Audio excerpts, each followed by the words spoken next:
I'd like to call tonight's special call meeting to order. And tonight we're going to be discussing the UDO. It's a roundtable session. We hadn't planned on public comment because of the type meeting it is. But we do want to hear from everyone, and we'll just see how things go as we progress. All right. Mr. McCurahan. So, again, as you mentioned, tonight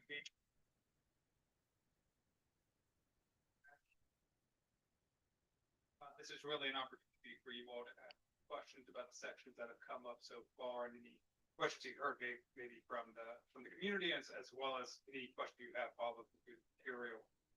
As a reminder, this, especially around chapter 3 and 4, it's the first draft. It's the first draft of committee. And the goal tonight really is to hear from you all, try to answer the questions that we can. The questions that we can't answer, we're going to take those down, pass them over to our consultants at CodeWrite to make sure that they're aware of it, so that we can get you an answer as quickly as possible. If it pleases the board, my recommendation tonight is that when you all are ready, we will turn over and just go chapter by chapter of what's been released and ask if there are any questions about specific items within each one. We'll progress through that. And then as we go through it, more than likely, conversation is just going to move up organic. Mr. Malachek is going to be leading this tonight. We'll also potentially be looking for guidance on consensus items. So again, based off the conversation, there may be a little back and forth. And what we're looking for is council consensus as of right now. We can then pass that along to the consultant. And then at that point, the next draft can then kind of be guided by that general consensus. So we're going to have be a little free flowing, but that's the goal of this evening, at least from staff's perspective.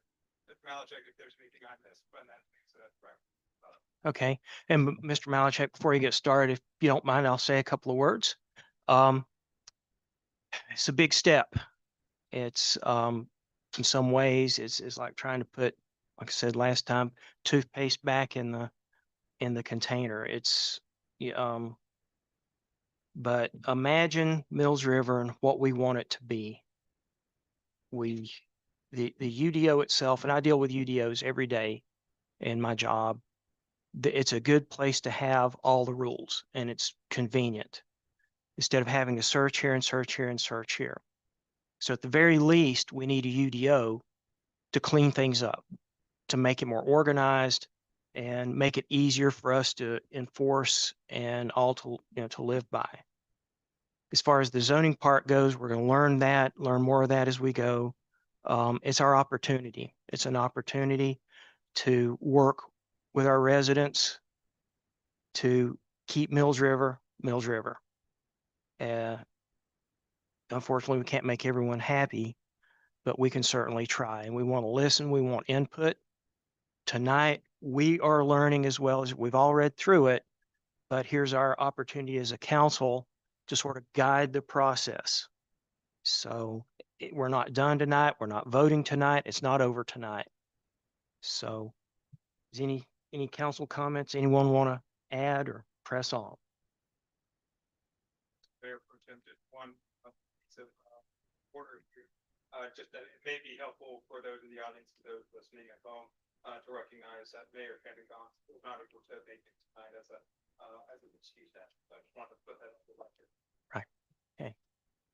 All right, Mr. Malachek. Thank you, everyone. Michael Malachek, Planning Director for the town. I really don't have a specific agenda tonight. I have every single chapter pulled up, ready to go through, and so I can just go to chapter 1. And again, would really like council to drive this, what you've flagged, questions you have chapter by chapter. I wasn't planning to scroll through the whole thing, because some of them are 80, 90 plus pages long. But yeah, let me open chapter 1 and we'll open it for questions. For the record, chapter 1 is administration. Yes.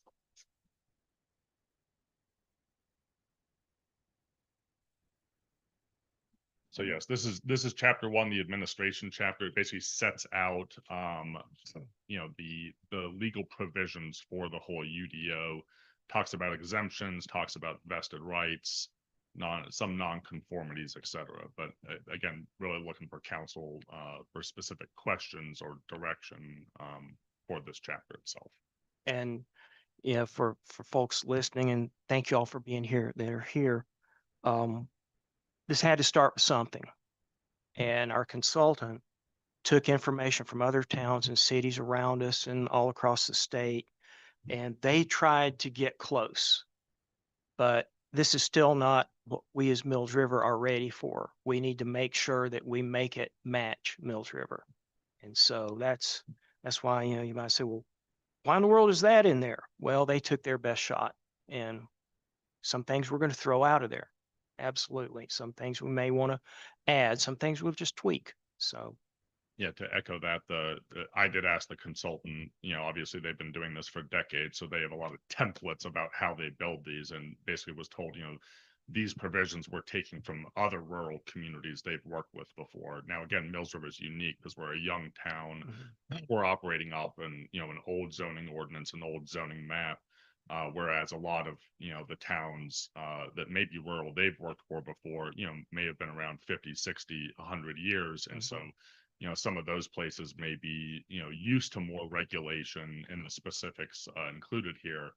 But the way the process normally works is, staff does a review, the steering committee does a review, and then we'll have these sessions with council where we can get input and questions as well.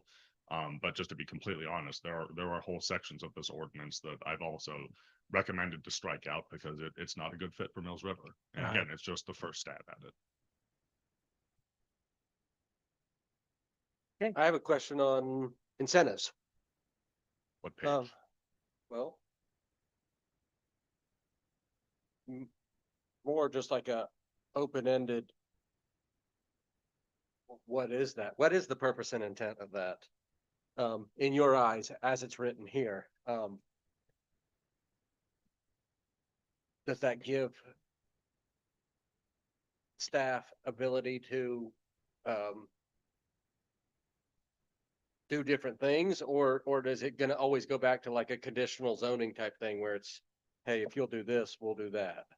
I think it would be a little bit of both. And again, I know we're operating off half the draft right now. So chapter 2, which has the procedures, will lay more of that out.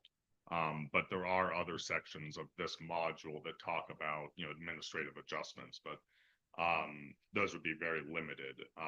Incentives is basically, again, if council wants to, allowing flexibility for the ordinance standards to basically get something else out of it.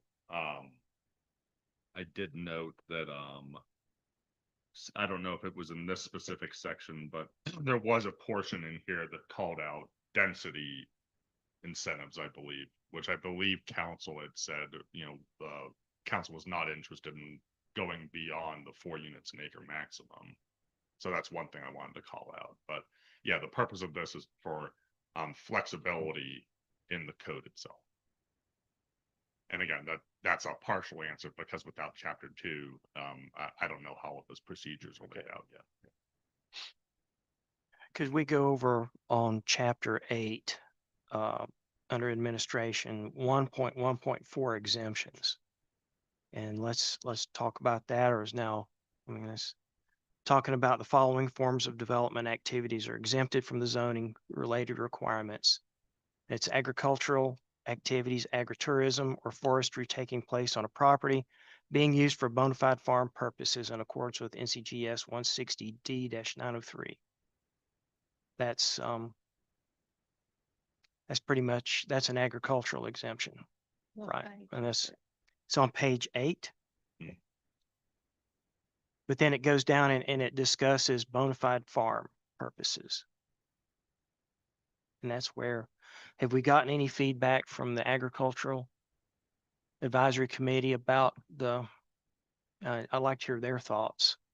Specifically ag advisory, we've not had direct feedback from Sure. yet. I know we have the chair here tonight, and passing conversations, I know they are planning to hold meetings, early in 26 to review some of this and come up with their recommendations. But so far, the direction, from staff and what I've heard from the steering committee is that, bona fide farms and exempt agricultural uses will continue to be exempt. But the current definition of that in our zoning ordinance now is very loose, and there's not a lot of standards applicable to it.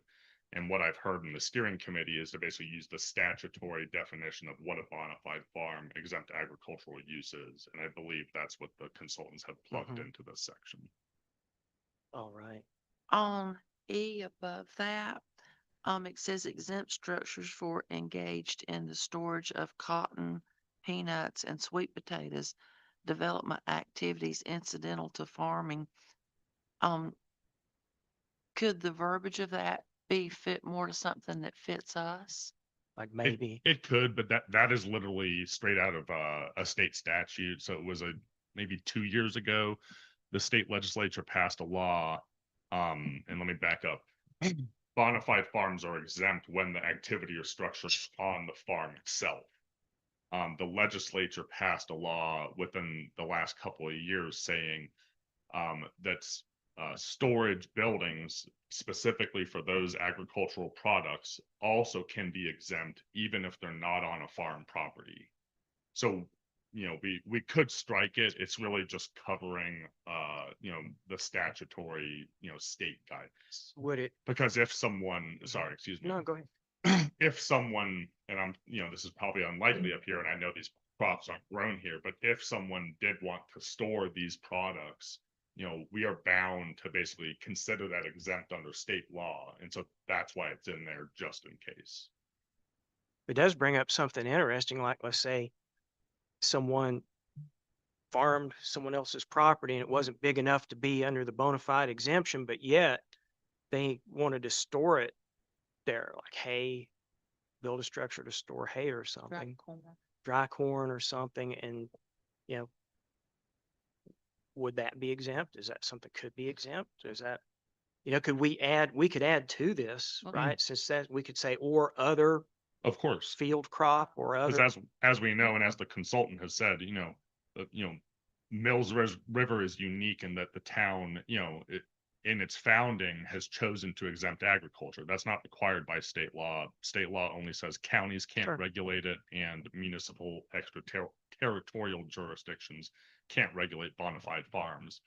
But since the town has this policy from inception, by all means, we are welcome to, massage it in whatever way, is fit for the town. Okay, so, So sorry, to your question, ma'am.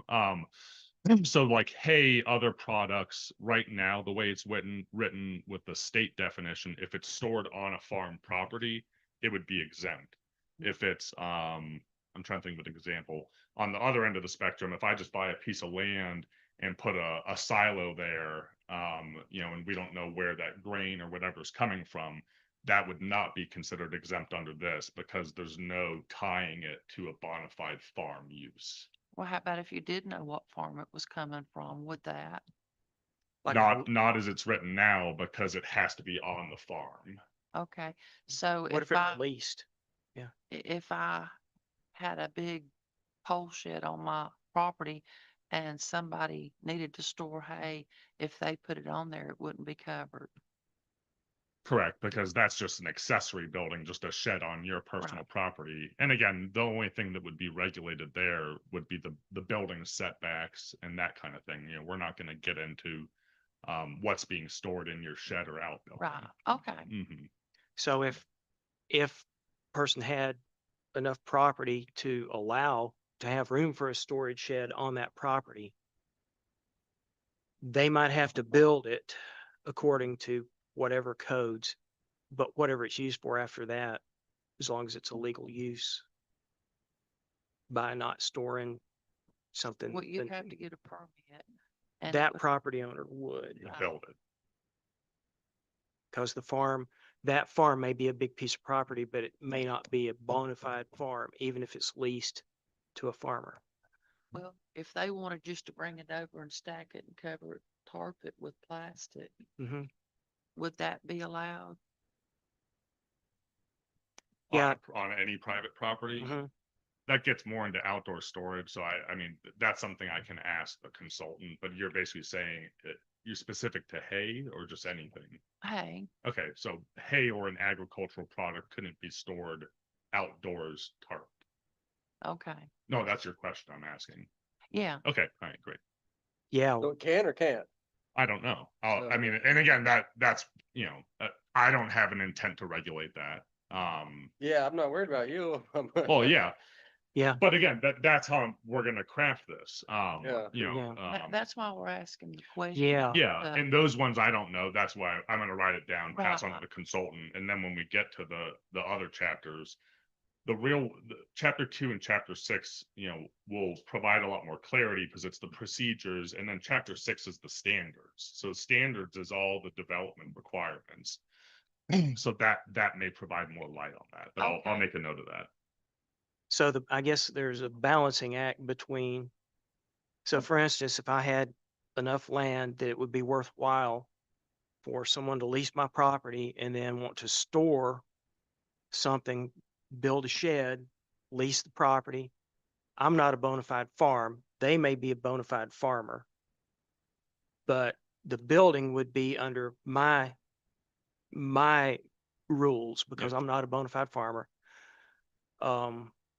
But in order to, and that's really because I could lease it for a year and then they clear out. And then I've got this building that was not built under any, if my building were unregulated because it's being leased, does that make sense? Yeah, I'm Because it assuming could this. still be, yeah, I'm assuming this is happening on a property where there's a single family home and you just have an outbuilding. So in that case, the residential, you know, dwelling is the primary use.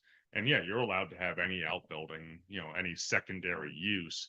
Now, yeah, if you start you know, running a business out of that shed, you know, there might be other sections of the code that apply. But again, just storage of hay or ag products or storage of tractors or agricultural equipment is not, the intent is not to regulate that. so that could be protect. I mean, that's part, there's a lot of agriculture that takes place on land that's not owned by a bona fide Mhm. farmer, farming operation in accordance with this. And that's what I like to protect also. And, you know, to the extent we can. Um, and so, Right, but it's like the old dairy down here, Mm. it was built under agriculture to those specs, and when the town bought it, then it couldn't meet the needs that we needed because It it could wasn't not. built to public code. and the condition it's in, it's so scary. So, um, I would like to put a note down to ask the ag board at a future meeting if the 4 or 5 ways to meet the criteria to be a farm, if that's acceptable in their eyes. I personally think so. There's several ways you can go about this. Um, and it does sort of, you actually have to be a farmer. Yeah, the intent is not to regulate agriculture. The intent is to have clear definitions and guidance for staff, because right now, you know, there are loopholes and people, I'll just be honest, Mhm. people use them. Mm-hmm. Yeah. But I'm saying it's, I feel like there's been an argument in the past that, you know, we don't, some of these rules could be cumbersome, but there's, yeah, these are doable in order to do it. I mean, if you ever want to go to the FSA office, you needed to have all of these anyway. And I think one of the easiest ones that I see, you know, in permitting in my time here is obviously the present use value tax program. Yeah. And so if you qualify for that, I mean, that's something we can very easily just pull up through Henderson County's system and see if it's a present use value property. Per this list, you would qualify as a bona fide farm. and there's no intent to regulate a smaller farmer that doesn't qualify for all that, but may want to go to the farm market and, you know, they've got a few acres, they want to grow something and go sell it. That's not something we'd want to regulate or stop or, you know. Well, you're saying they would not qualify for Yeah, those- because not everybody that's got, isn't there a size, minimum property size with that too, or? So if you've got, How I'm reading this, that Mhm. wouldn't, no, because you can go get your tax ID number. You could present use, you could show a Schedule F, which is, you need the number, but, or have a forest plan, which I think is through the FSA office. I don't know. So yeah, I mean, if they don't qualify as a bona fide farm through, these 5 items, in theory, they could be regulated. It depends if it's a commercial operation or not. If it's someone growing produce in their yard, um, you know, uh, that's not something we're interested in Well, regulating. Yeah, my father grew 100 bushels of potatoes one year. And that would have been enough to go sell it. Is that he never intended to be a farm, a business, but is that something if somebody wanted to do? I just want to protect them as well because they're the ones that'll be at the farm market. And But I don't think like somebody like that's gonna go build a ag oh building. no. I would say No. the use is allowed. Like, Yeah. yes, you can So grow those potatoes or that's whatever always using going to your be land, protected. but if you have to build an outbuilding, you're gonna have to get a permit. That would be the difference. And they wouldn't be able, or would they be able to restore creek banks and Yeah, that's backfill? not, that's way beyond what someone would do.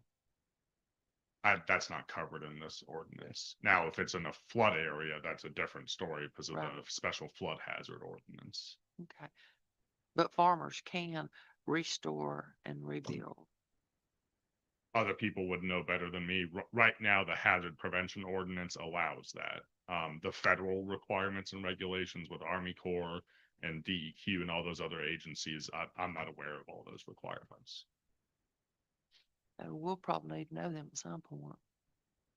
Well, it's just that the town wouldn't add further regulations to that Yeah, none of that. because we can't exempt people from federal. Yeah, there's no regulations. regulations in here about With the president. repairing creek banks and stuff like that. Yeah, that's not something we have any intention to regulate. You're saying Okay. it's too much.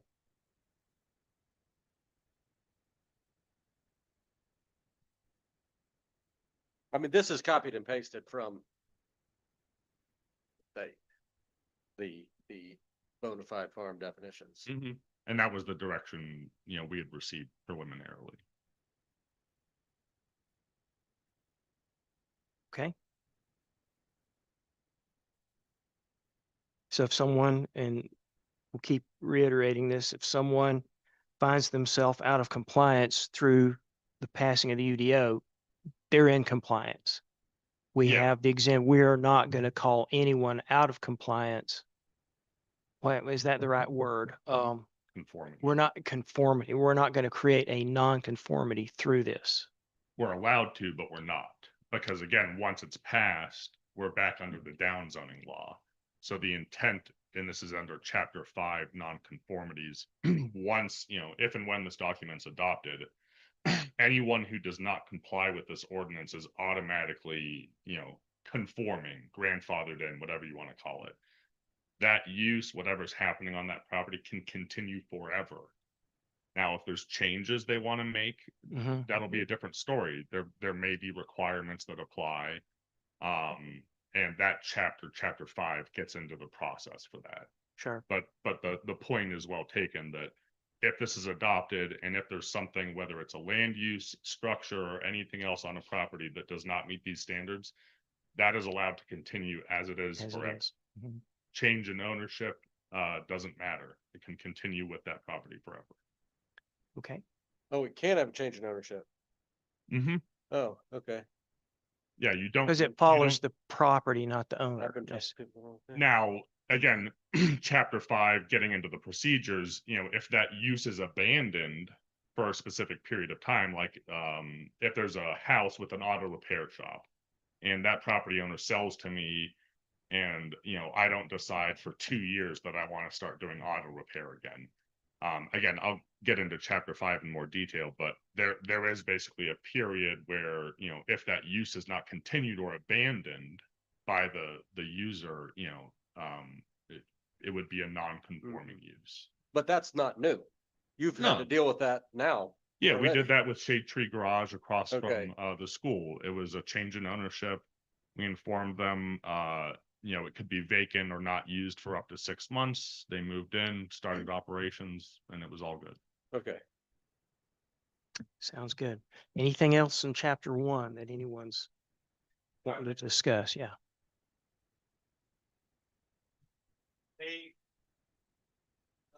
may still be some confusion about the idea of bona fide farm versus the allowance to To do farming.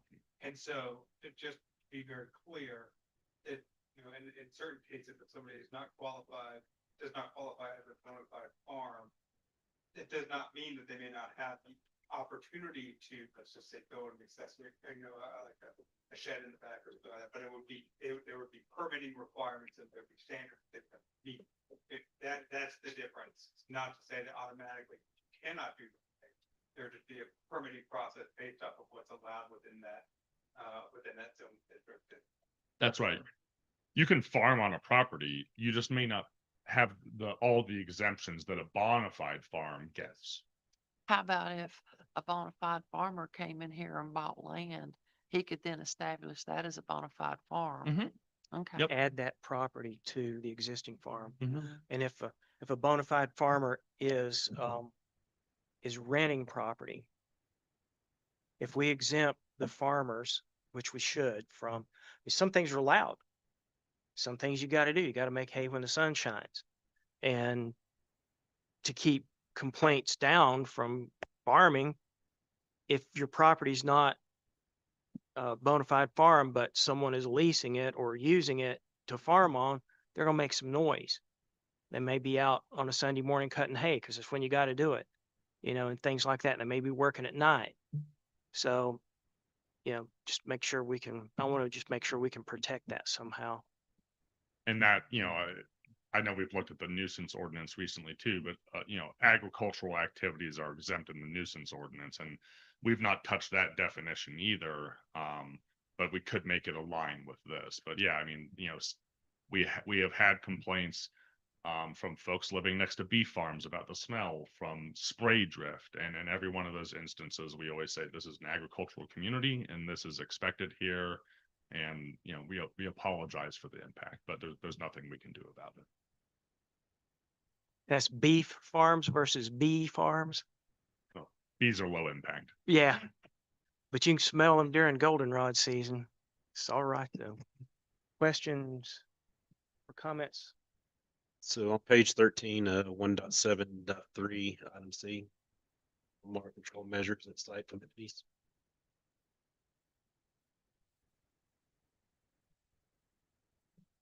Yep. I was looking more for an example. What I'm thinking came to my mind was like if somebody had a stormwater, like a holding pond, if they stick a fountain in the middle, does that count as? Yeah, so it's basically stating that if you have a stormwater control measure, it can be used as open space. Now, know that because we're near the airport, one of our regulations we have to implement is that if you're within 5 miles of an airport, you can't have standing water ponds used as a stormwater control. So that's why the Mills River crossings, some of these, even the new fire department, all have underground stormwater systems, underground chambers and holding tanks. So I guess what I'm saying is a lot of the stormwater control devices we'll see won't even be at the ground level because of that FAA requirement. But to answer your question, yes, if it's an open pond or an open area, it can be used as open space accredited area. So do we need that in there? Need what in there? That section? We're saying that we got a 5 mile radius, then, and if everything's underground, then do we need that in there? That'll be under the standard section, chapter 6. Yeah, but do we need this site amenity things? Oh, and just stating What I'm worried is somebody's no gonna open ponds within 5 miles of the airport. well, no, I'm worried somebody's gonna use the storm control water measures as a way to qualify as open space. That's basically what I'm trying. Hmm. So limit it to a certain amount. No, just get rid of the whole, don't allow it. Oh, don't allow Yes, stormwater or ponds as open space. correct. If that's a policy If it's direction. if it's a stormwater control measure. Okay. But you can still do a pond. Correct. Yeah, you can build a pond, but if it's an engineered stormwater device, Right. again, within 5 miles of the airport, it can't be open and hold water. Like, I see what you're saying. You're saying if it's a multifamily development, then they could take away from the kids' play area as the stormwater retention pond. Right. And it's empty 9 months of the year. And Mm. then when it rains, then it fills. And they're like, oh yeah, that's the entity. Okay. That would be an amenity to me. When it got water in it, I'd come back in muddy. So maybe all the moms in town wouldn't want that either. That being said, there, since council, we're exploring that. And what, as part of the next draft, or does something to further consider, make a note for? Or so-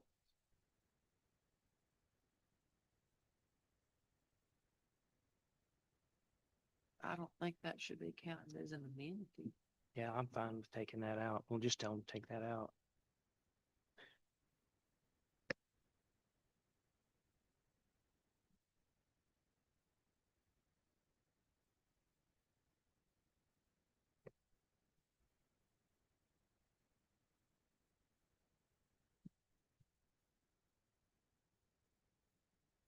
Chapter 1, anything else? 174F, page 14. Mhm. That's to do with provision for attainable housing. Mhm. We know what, it says the maximum sales process for low-income units must be priced in accordance with the low-income mortgage payment affordable to a housing earning based upon the use blah, blah, blah, determination for low income for the town. You know what that is for Mills River? No. That That- would, Yep. that would come up during a permitting phase though, wouldn't it? If they're gonna go for that and set aside a certain number of units for that. Yeah, and there's a. That's typically Yeah, apartment. it's a deed. When I restriction. deal with it, it's typically apartments and I'm just there's curious a- what that price is. Or others around. I'm sure. Up here, another part of it, it talked about deed restrictions, not being enforceable. And I asked the definition of that. And he said it was if a deed restriction was against a race Mm. or people, that you couldn't enforce that. But if you've got restrictions on there as to animals and could they do building height or size or anything and it still be enforceable? Yeah, because those are just private legal agreements. So if there's a restrictive covenant covering that, and again, if it applies to a certain number of lots and was put in place legally, yeah, that all holds. But again, that's not something the town looks into or enforces. But it would be legal. I believe the section you called out that we discussed previously was basically just stating that if there are covenants that are illegal, discriminatory, talk about, moving rivers, stuff that would be in violation of Army Corps rules, those would be null and But if you wanted to put a restriction on your deed that says it will only be used for agricultural purposes or it will only be used for this, that's your deed, your restriction, your property, you're right. your property, and then it's up to the courts to enforce it if it comes out. Correct. It's not the town's not gonna be monitoring. Well, he's not. So the town would never, well, you wouldn't look that up at all? If somebody came in and said, hey, I wanna make a multi-family development here, you're not gonna look at the deed? No. Okay. But That it is would, their legal due diligence. I Could think that get us in trouble though? Cause then we would have allowed something and, or we got pulled into somebody else's problem?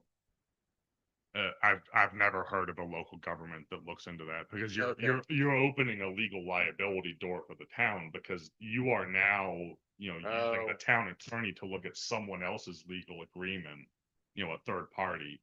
And that's not traditionally, what we get involved with. do you have surveys for all commercial or anything that comes before a board here will have some sort of a survey, correct? Like a site plan, but done by Site a plan done professional. by an engineer. Site plan has always got a survey involved with that. Mhm. A professional land surveyor does do that research, and I believe they're required to point it out.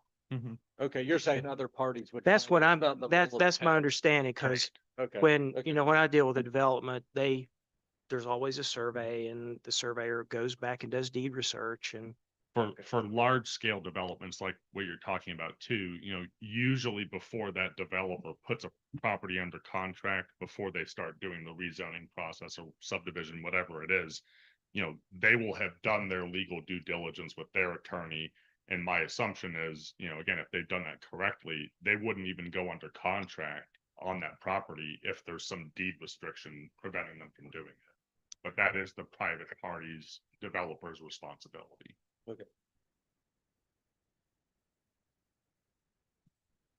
And let's see, page 19, item E, multi-phase development plan. What I'm curious about is in the past, we've had subdivisions who've done multi-phase development plans. We've ran into some issues the way that those were done. Did we address the concerns, or have we addressed the concerns that came out of those projects?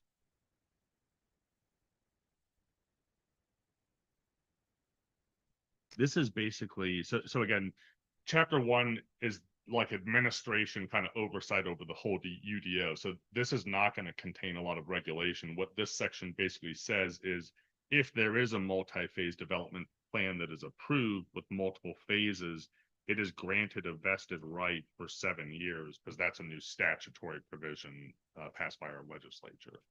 I believe previously it was 5 years, and so that's a legal change that they're just reflecting. So but we do address multi-phase developments later on. Yeah, and it basically says you have to call out every phase. Okay. Mhm. so if someone's doing a multi-phase development and it takes them 7 years, they're still covered under that plan, basically. With that vested right. With that vested right. upon We approval. can't come in after 5 years and say, you've got to change this to this, because Correct.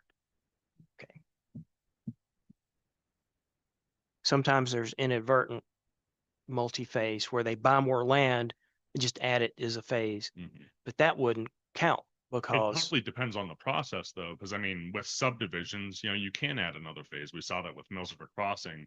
If it's a conditional zoning development, no, you got to come back and redo the whole conditional conditional zoning and come back planning board and council all over again. Same thing with a special use permit, because it only applies to the parcels included at the time of approval. and if everyone will indulge me just for a second, the reason that conditional zoning can be a benefit to the town. If something comes before the Board of Adjustments, it's illegal, but it's also check the boxes. If the developer checks the boxes, the town has to approve. If it's conditional zoning, it becomes a political decision where we are able as a town council to say, that really doesn't work for us. We don't like that. We don't want that. No. Or here's what you can do, the conditions you can add to make it something we can live with. And that's an opportunity we have under conditional zoning that we don't have necessarily under pure zoning. Under pure zoning, if we zone a property to a different use, we have to think about every possible use that can go there, because it may only be a cat sweater factory for a year.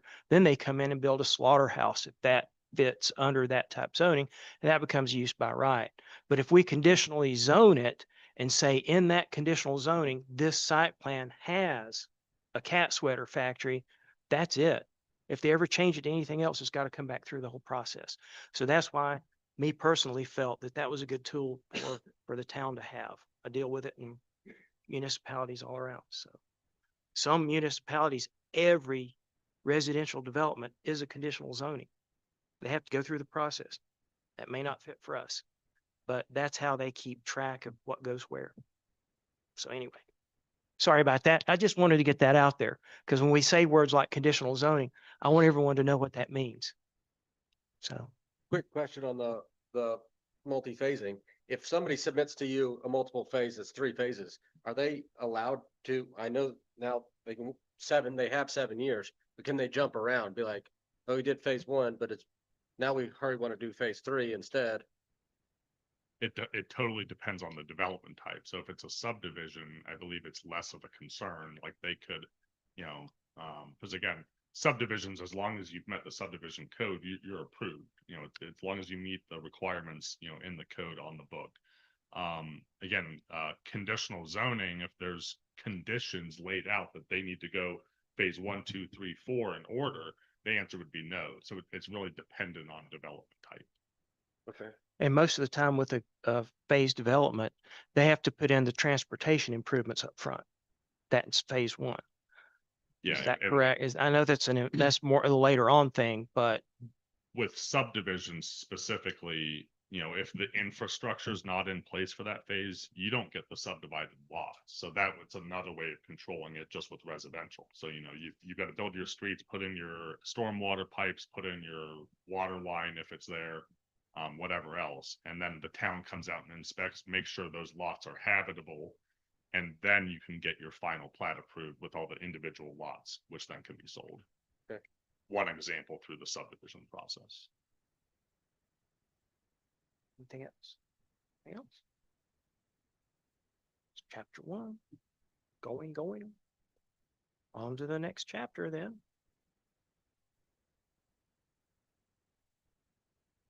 So next we have chapter 3, which is the district chapter. So this goes through all of the zoning districts called out. Not only, and again, there's a couple different types of zoning districts. There's the conventional, which are the normal ones we use every day, like low density residential, commercial, etc. There's the conditional districts, which would just be through that special process Mr. Moore talked about. And then there's the overlay districts, which haven't changed. And those align with, you know, the water supply watershed areas and now our flood hazard overlay areas.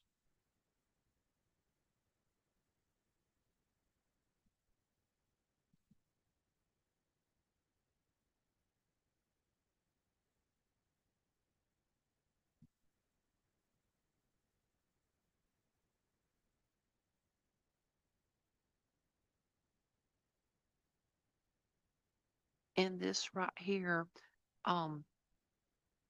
if one area was on something and say somebody came in and bought the land and they wanted to change it to a different zoning district, could they do satellite zoning? Oh, like spot zoning. Mm-hmm. So spot zoning, I know we've talked about this a few times. Spot zoning is allowed as long as there's a reasonable basis or reason to support the decision. Traditionally, we try to shy away from that, and that's why sometimes you'll hear us say, no, don't do spot zoning, it's illegal, but it's actually more complicated than that. So you can spot zone someone as long as there's a legitimate reason for that. This gets into another subject, but one thing we've talked about with the consultant since the last trip is the number of properties in Mills River that have houses but also businesses on them, because mixed use has allowed that.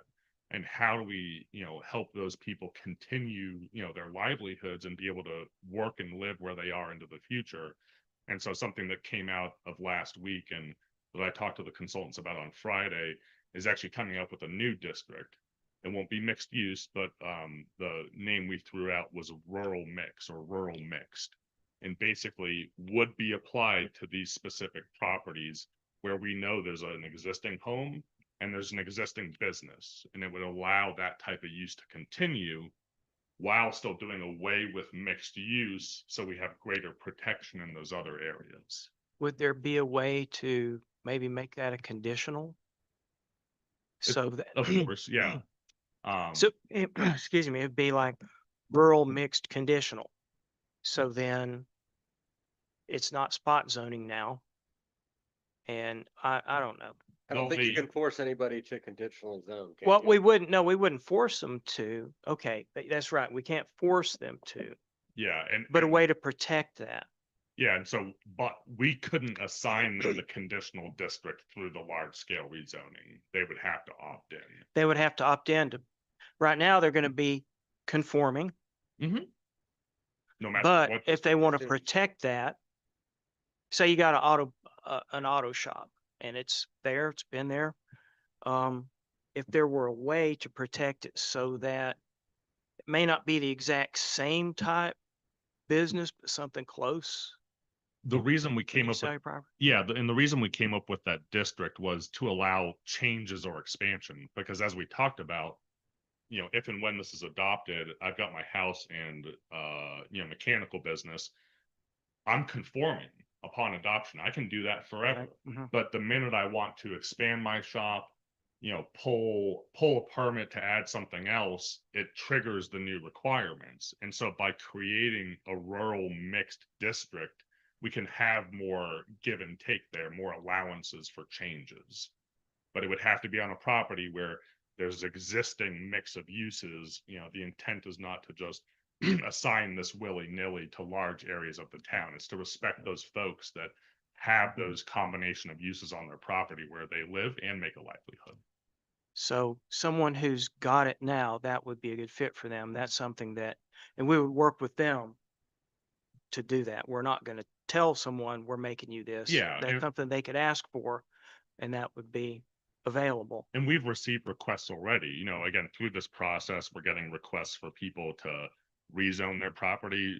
Some, to be honest, actually want to go more restrictive. They want to make sure their land is preserved, and some want a little more flexibility, like this situation. And so we have had a number of properties come in and say, I have this unique situation where I have residential and a business going on. How can I continue that without being hampered from making changes? And that was the initial solution we came up with. It's Is that- not in this draft yet. Sure, sure. Would that zoning be available for other properties that don't have it now? Yes. They could come in and through a rezoning process, would it be a conditional zoning process so that we make sure they don't have just anything, or would it be a rezoning? Right now, again, this isn't fleshed out, but right now it would be a conventional district that would be allowed to anyone without limited uses. And it wouldn't be spot zoning because it's Because the reasonable basis is right, it's there already and we're trying to protect that. but it would be a decision between planning board, Mhm. council, if that fits in the surrounding uses. Mhm. Would it be, oh, Just want to make sure as well, so knowledge check. The other idea of this is a lot of, that new type of conventional zoning, more often than not, in fact, I think probably in every case, probably, it would be going from a more restricted use to that less restrictive use, which would be that rural thing. So you wouldn't necessarily see a lot of, people who may be wanting to have a lot of restrictions and going then to a more restrictive rural, mixed use, right?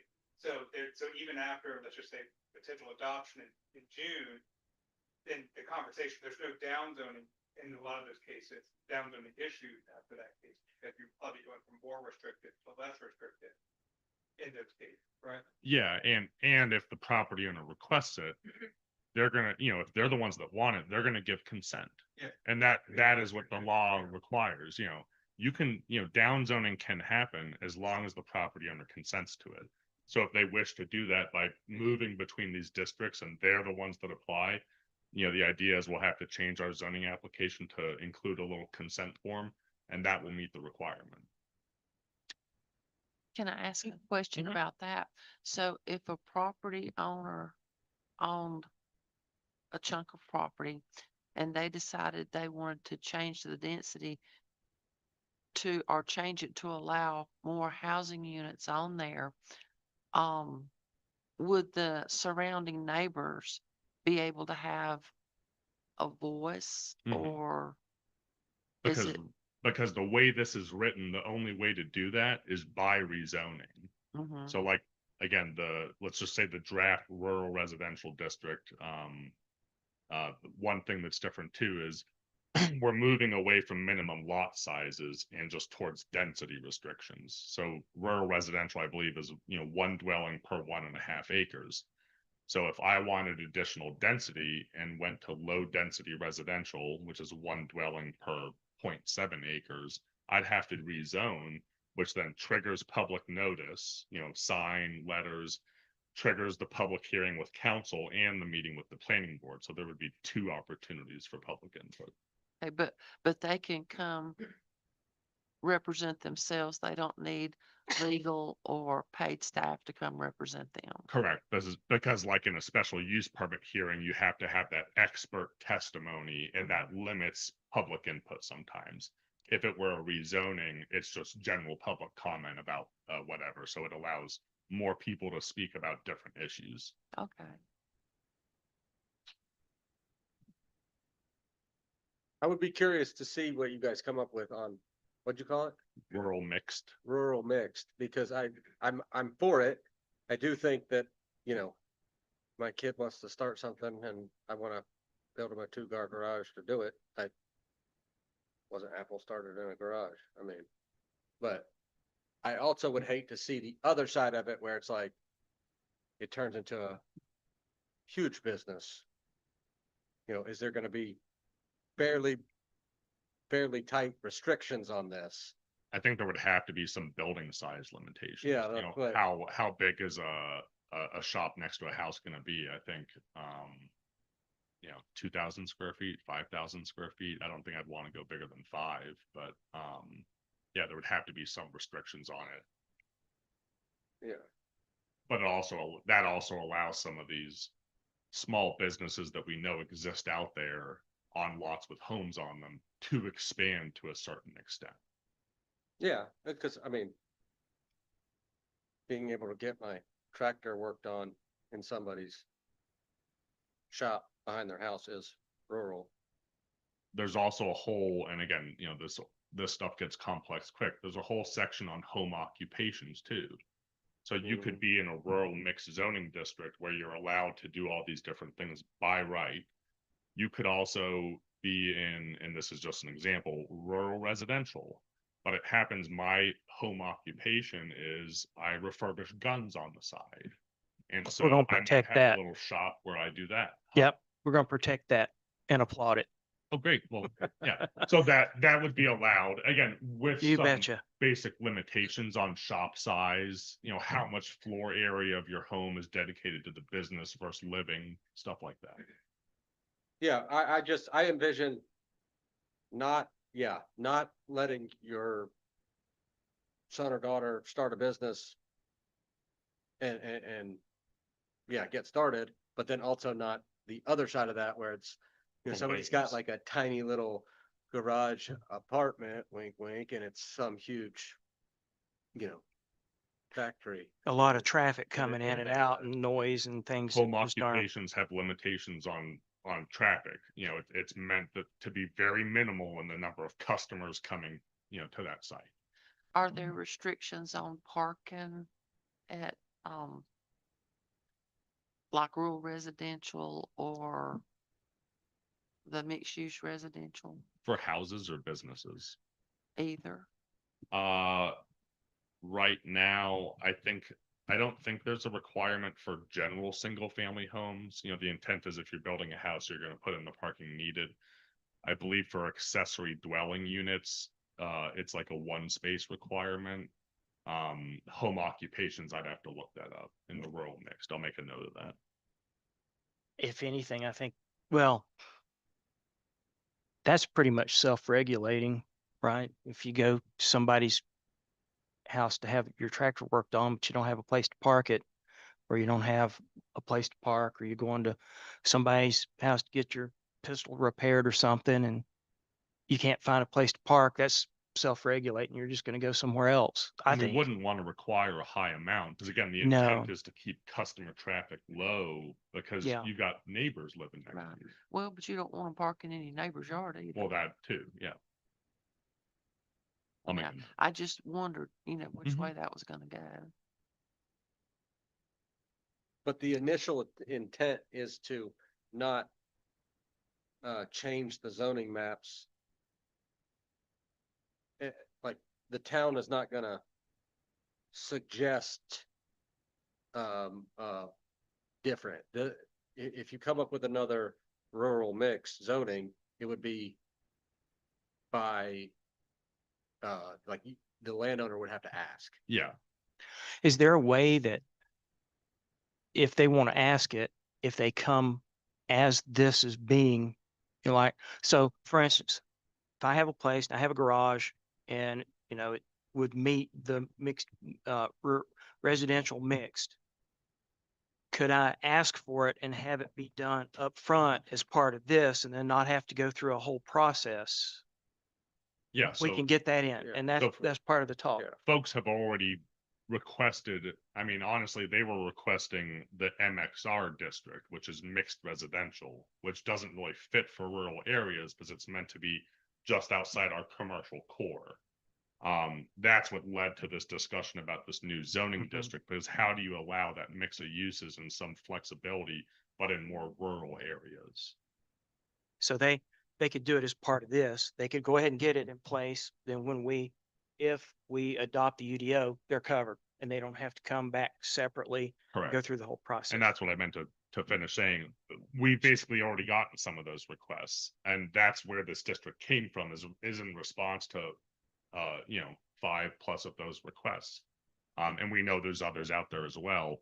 You've also heard me talk about, what I'm just calling off the cuff, a zoning correction period after adoption. So one thing the consultant says he normally recommends is to have 6 months to a year after adoption, where you will take bulk rezonings, where people specific to this, not, I want to develop, a theme park over here, give me a free rezoning. Right. It's, hey, this UDO went into place. I was changed zoning to this. I don't want that. I want to go to this district. And so the idea is to have basically 2 rounds where we accept those requests, bring them through the rezoning process with no fee applied, and basically look at them in bulk. So there would be a period to request it now, up until adoption, and then even a period after the fact. And then once that free correction period closes, anyone can still rezone at any time with an application. Okay.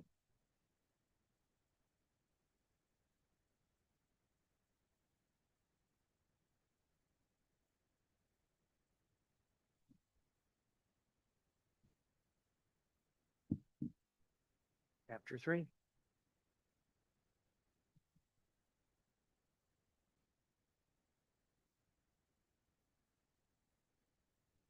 All right. Okay. I think I know what he's gonna ask, but if he doesn't, I'm going to.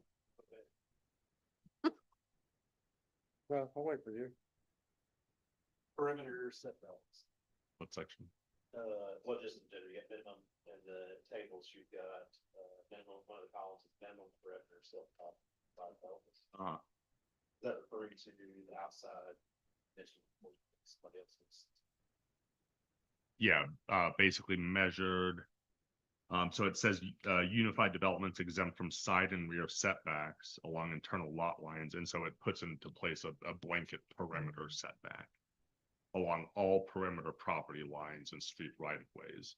So instead of having a big front yard setback and some smaller side and rear yard setbacks, it has a blanket one for all perimeters of the development area.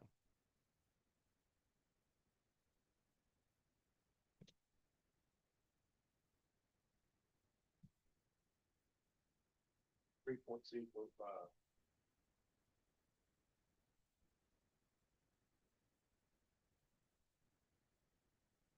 $58. Well, that's the beginning. Mixed residential. What your lot is, block prices. Page 60.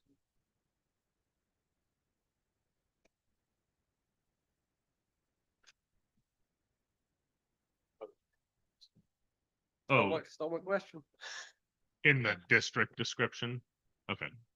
Well, one of the, it says, yeah, you got.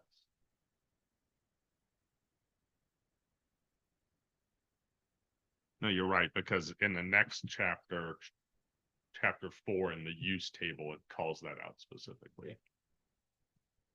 Post discussion. Split up. One place to see there. Complex, one of the definitions. Yeah, that's a look. And I'll give a little background. So, the Making Mills River land use plan calls for, increased housing options. But we've also seen with some of the developments coming in that there's a preference, and just generally from what I remember, to move away from large scale multifamily developments and to provide basically smaller developments with different options for different types of residents. So that is why the consultant added in options for duplexes, triplexes, and quadplexes.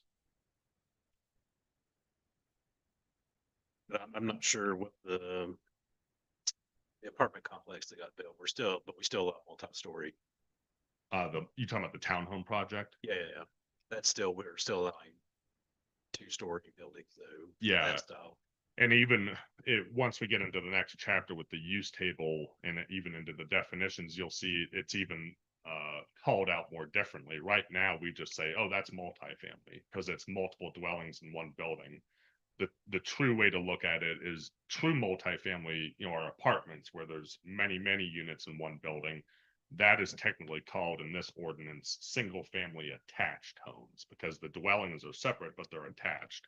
But it would follow, what we consider our multifamily process.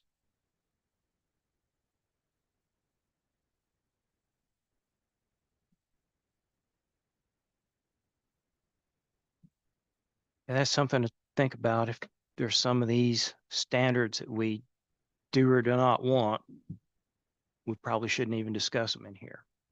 For instance, a bungalow court, pocket neighborhood, it's not going to fit everywhere, but I don't know.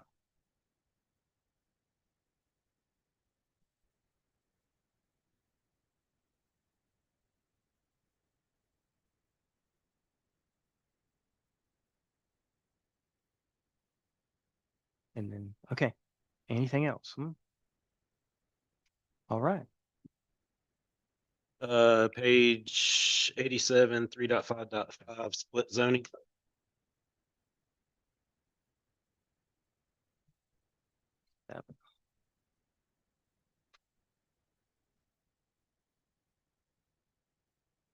Got it.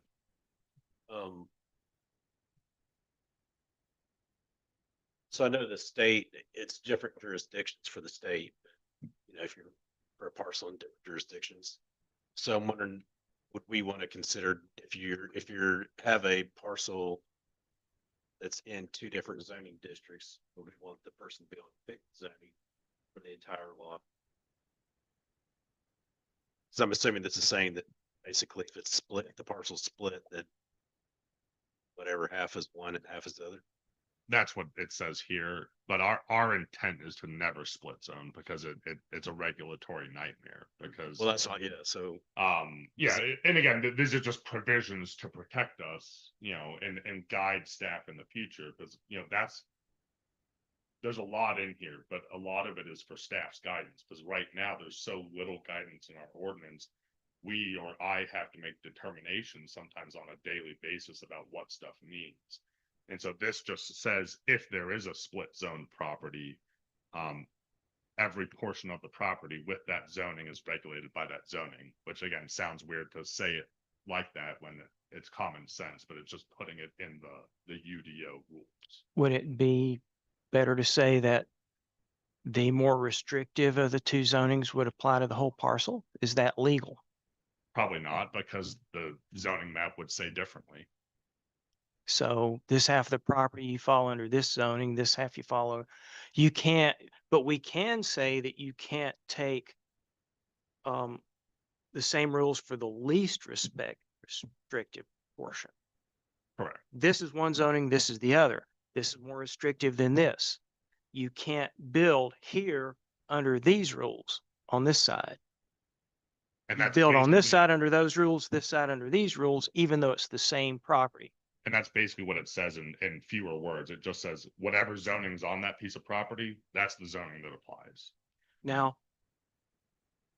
Just Can- to clarify one other thing, we are not proposing to split zone any properties as part of this new zoning. it would be It is- So right existing. now, there is no parcels that are split. Not according to this, yes. Okay. Now, our current map, there are. So if someone Okay. buys property here and property here and they're different zonings, can they legally combine that property and it be split zoned. And that's how one would be created.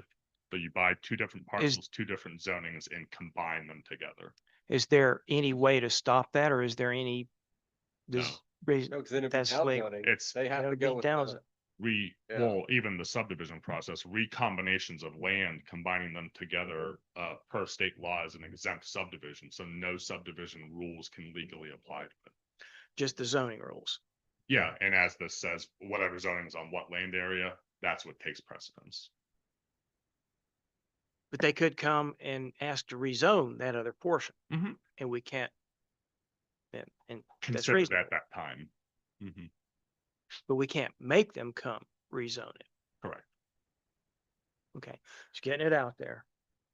but if they ask, it can be done. Sure can if they ask. If Yeah. if they ask, they submit the application and they want to down zone in some way or fashion, that's when you'd sign that consent form. And as long as they agree to it, assuming they would because they're requesting it, we're covered. But what if they Or- want to upzone and you deny it? Then that's fine. That's council's legislative discretion. Okay. Or if they want to upzone and it makes sense, if it's a reasonable request, then there would be that Those option. are all legislative decisions that council has more leeway in. Okay.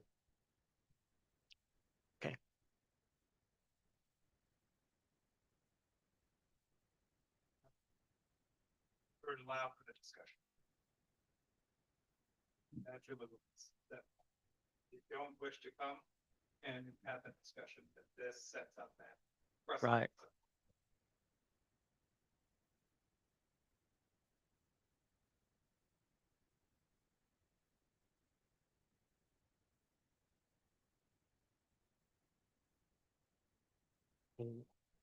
No more.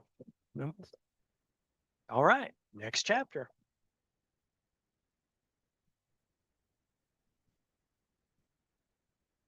Chapter 5, 4. 4. 4, skip 4. Oh, that's right, it was in a different email. Sorry. Chapter 4 has no questions. Well, you said, That'd speed the night Uh, up, bro. The whole reason I guess it was. this might be a chance for you to go ahead and order that pizza you were talking about for everybody in the room. Of course, if it was me, it'd be one pizza and everyone get a slice. But seriously.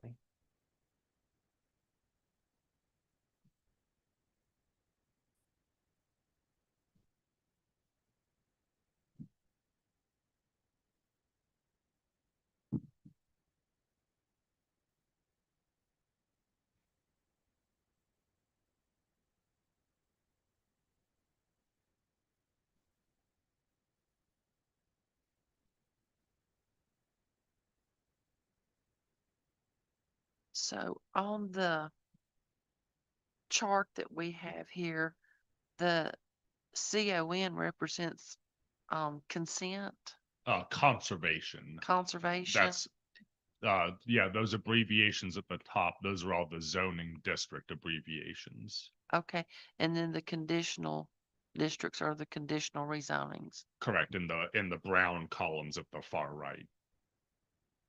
Okay,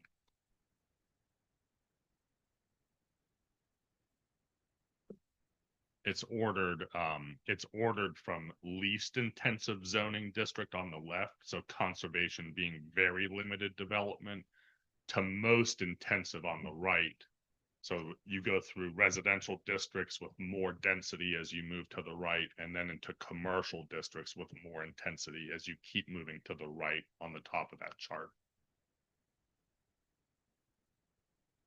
So I have a general question.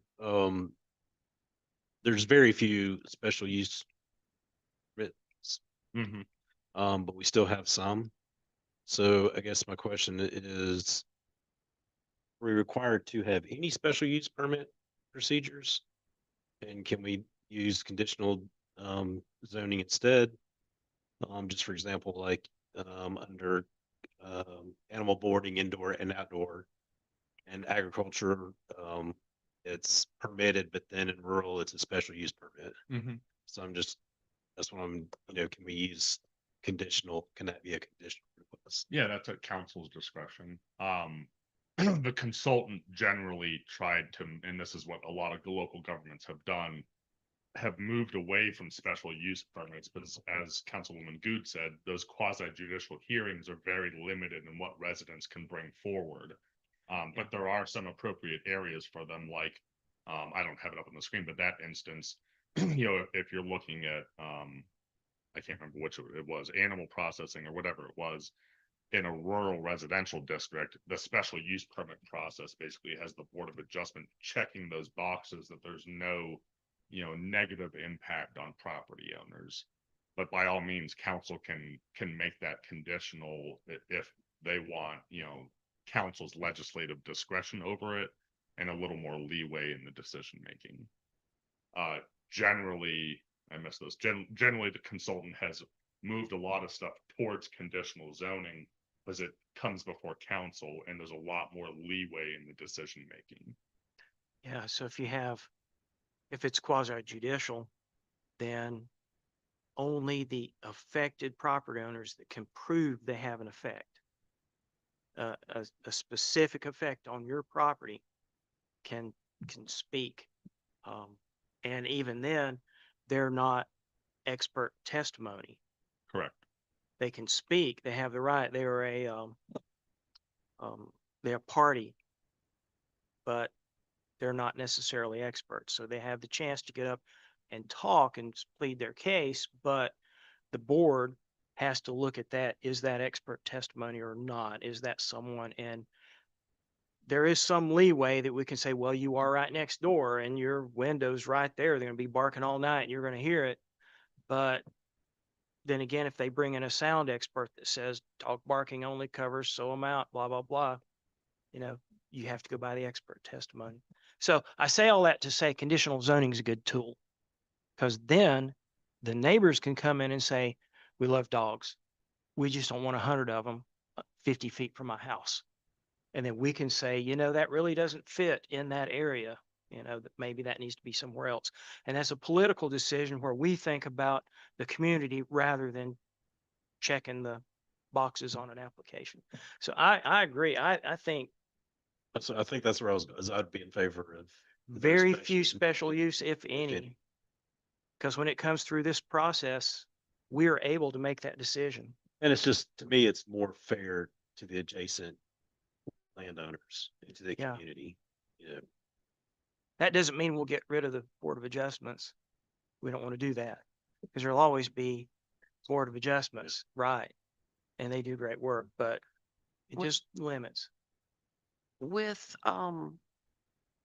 say the mixed residential animal boarding, say if you own a property and right now it's prohibited, just because it's zoned mixed residential or MXR, Mm-hmm.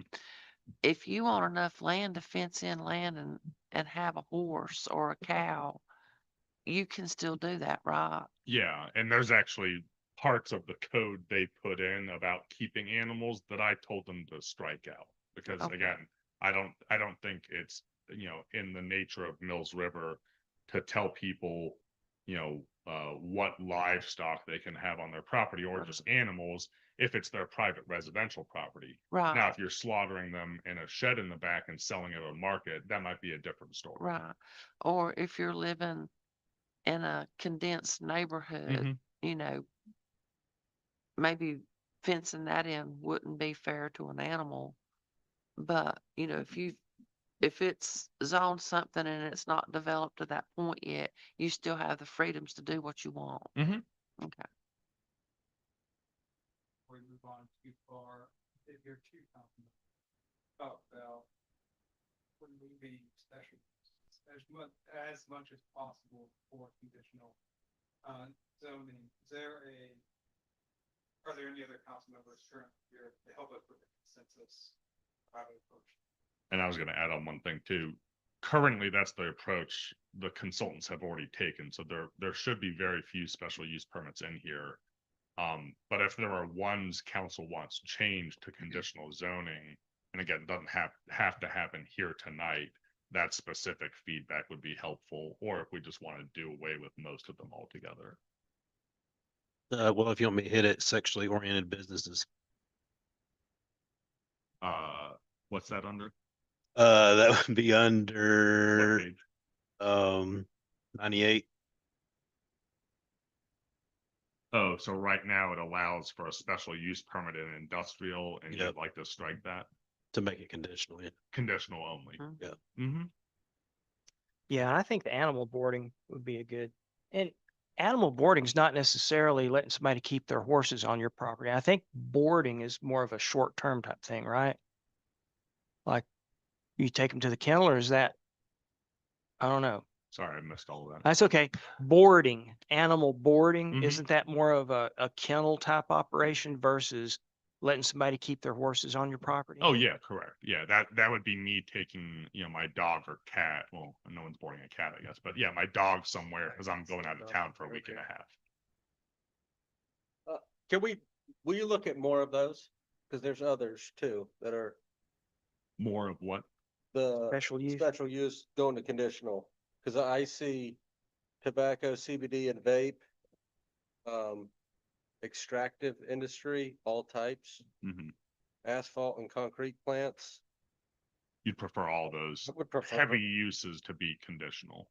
yeah, I mean, Okay. that way we don't have to sit up Maybe, here and politically be like, ooh, oops, they were allowed to do that. maybe if the consultant wouldn't mind, give us a list of what would be allowed as special use and let us, Just call the special uses out to react to that. yeah, so that we can discuss those individually and Great. take them out. Yeah, cause there's, yeah, the more I'm going through this, the more there's Yeah. salvage and junkyard, All kinds, yeah.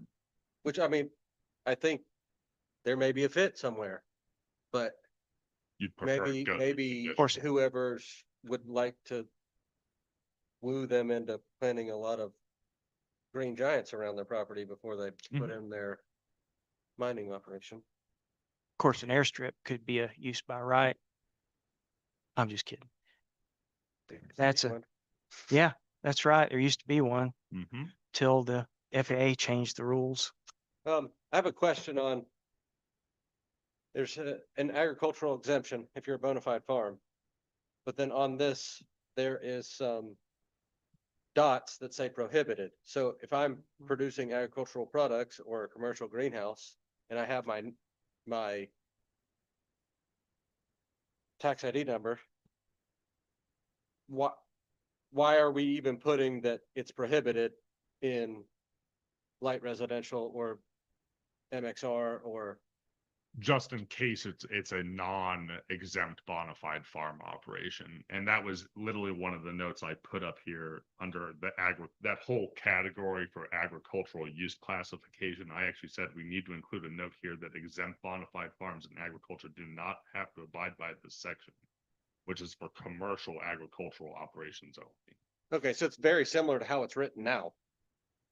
Cause in Correct. it, we have it now where it's, you're not supposed to have it in certain zones, but yeah, the first line is ag is Exempt. exempt from this section underneath. Mm-hmm. Okay, And I think that's a confusion with this and gets into a larger confusion about the agricultural residential district is that, it's targeted towards ag regulation. And that's not the intent. I think it's just a point of confusion. And we are going to be changing the name of that district based So it on won't be feedback. necessarily agricultural residential. Yeah, there's other there's other terms we're looking at. Mhm. If you have ideas, let us know. But yes, this agricultural use area is just for commercial operations that don't qualify as bona fide farms by supplying one of those list of 5 items, whether it be okay, tax certificates, present use value, etc. So yeah, if you have horticulture, if you're a nursery, if you're any one of these, and you've got any of those bona fide farm documents, don't even look at this section. okay, Yeah. that was my question. I had some questions on 97 also Mhm. for equipment rental related. Mm-hmm. Equipment sales and rental and repair lot. It's prohibited in town center areas. Mm-hmm. And I know there's one there already made tractor, and that would be grandfathered in. That's correct.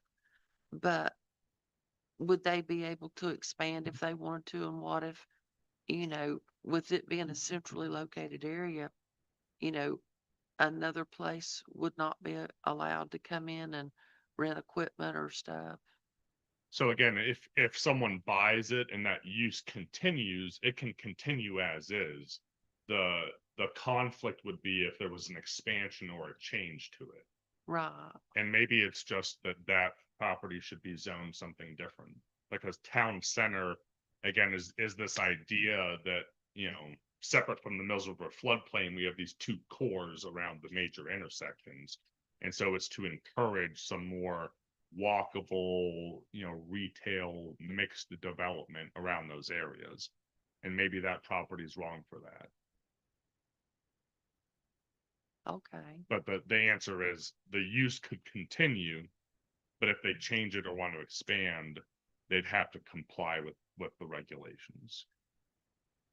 But they could come in and request that it be a different zoning, They could or rezone, could they tell could do them. a conditional rezoning and say, I want it, and that's the beauty of the conditional rezoning is you can say, all I want to do is continue my tractor business, you know, repair, sales, whatever it may be. I just want to expand.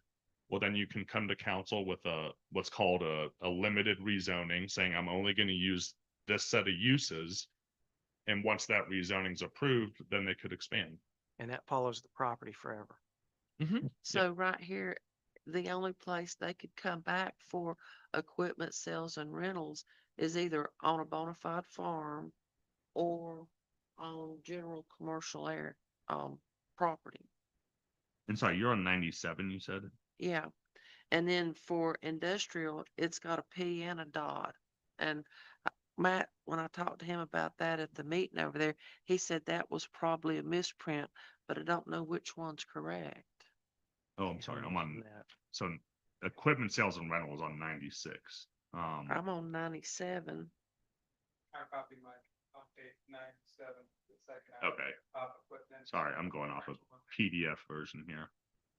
And I'm sorry, ma'am, say that question one more That's- time. Equipment sales, rental, and repair lot Uh-huh. is allowed in agriculture, which is on a bona fide farm. In the general commercial area, Uh-huh. and then for industrial, Oh, I see. it's got a P and a dot. You're right, that is a misprint. So is it P or dot? It would be, I would say it's a P because Okay. the heavy going above it, the heavy equipment sales and rental is allowed in permitted, yeah. industrial, so the light would be as well, but I'll make a note of that. And then if you keep going to the right, you'll see that conditional districts are allowed too. And that goes to that example I was just talking about. Okay, but that could say if I had a piece of property and I decided I wanted to sell tractors or Mhm. something, I could come get a conditional zoning Yes, ma'am. permit and it could be there. Mhm. Okay. And one important thing about the conditional zoning, right now, the way we do it, it's very limited. I don't know if you remember, because we kind of tied it to the multifamily process. We only allow conditional zonings if you're in one of those future land use map districts. With this, anyone can do a conditional rezoning anywhere in the town. So it, you know, it would allow more people to, it would open the process up to more people and more users. Okay. But like Ace Hardware down here or Ingles renting carpet cleaners, that's not going to affect them or anything. No. Because that's small equipment. Yes. This is and again, I'll have to turn to the definitions and look up Well, what it means. and that's what I don't have. Mhm. So I would like for you to ask them or look into that, because I looked at the definitions this afternoon of the difference in heavy and light, and I think like Mead and Hills are gonna be considered heavy, Okay. but we're maybe doing them a disservice. I mean, Mhm. that's not, Yeah, I would think that the Volvo dealer would be heavy. Mhm. yeah.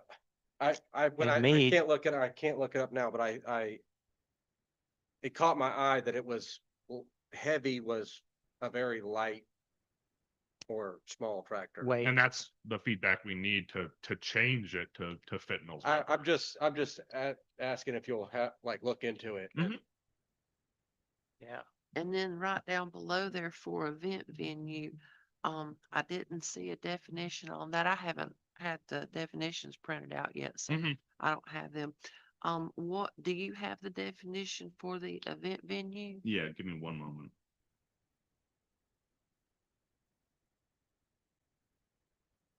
So for instance, that one's kind of near and dear. The venue, Well, a venue, I should say. So it's allowed under conditional zoning, and there would be conditional zoning assigned to that, during which me as a property owner who may not directly connect to it can still come in and give my opinion. And then that could be listened to, and that could be determined by council as a political decision versus a strict check the boxes decision. So, let's hear Councilwoman the Good. definition first. Yeah, so the definition of event venue, indoor and outdoor, is a commercial establishment and associated grounds engaged in the hosting and production of pre-planned events like weddings, corporate parties, reunions. Typical secondary uses include kitchens, meal preparation space, limited overnight accommodations, photography studios, facilities to accommodate live or recorded music, on and off-site parking, and outdoor recreation facilities. Okay. It says that event venue indoor only for agricultural is prohibited, and event venue indoor and outdoor for agricultural is prohibited. Mhm. And agribusiness is very important to agricultural, Mhm. and they do a lot for the community, but also they have a lot of events there that Mhm. support agriculture. So I think we might look at changing that. Well, and I think this is the confusing part about the agricultural residential district, because that AGR column Yeah. does not mean exempt agriculture. It's just saying the zoning district called AGR allows or prohibits that.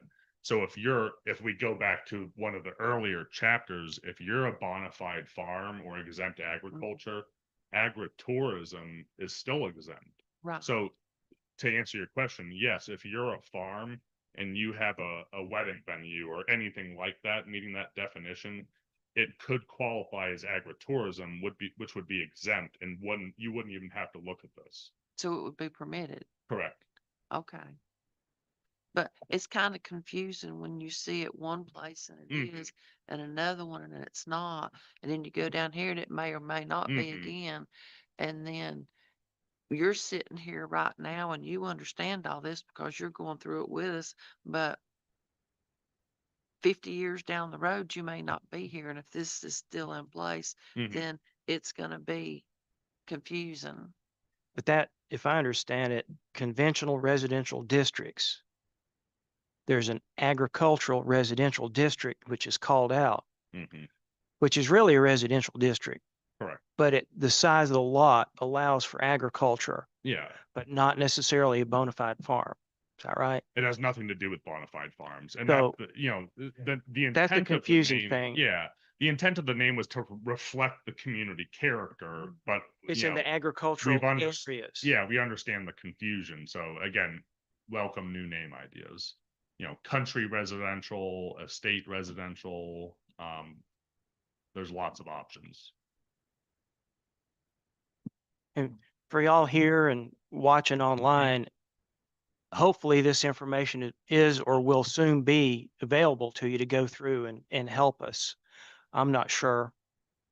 I apologize. It's kind of hard to see and everything. And even when you can see it, sometimes it'll cross your eyes. And the reason for that is, and again, we're on a bit of a condensed timeline. So the consultant's normal process has changed a little bit. Normally, staff gets these drafts. We provide our initial feedback. Then there's a draft that goes to council and the steering committee, and there's more feedback. Right now, we're pushing that all together into one review process. So I've finished just today reviewing all the chapters.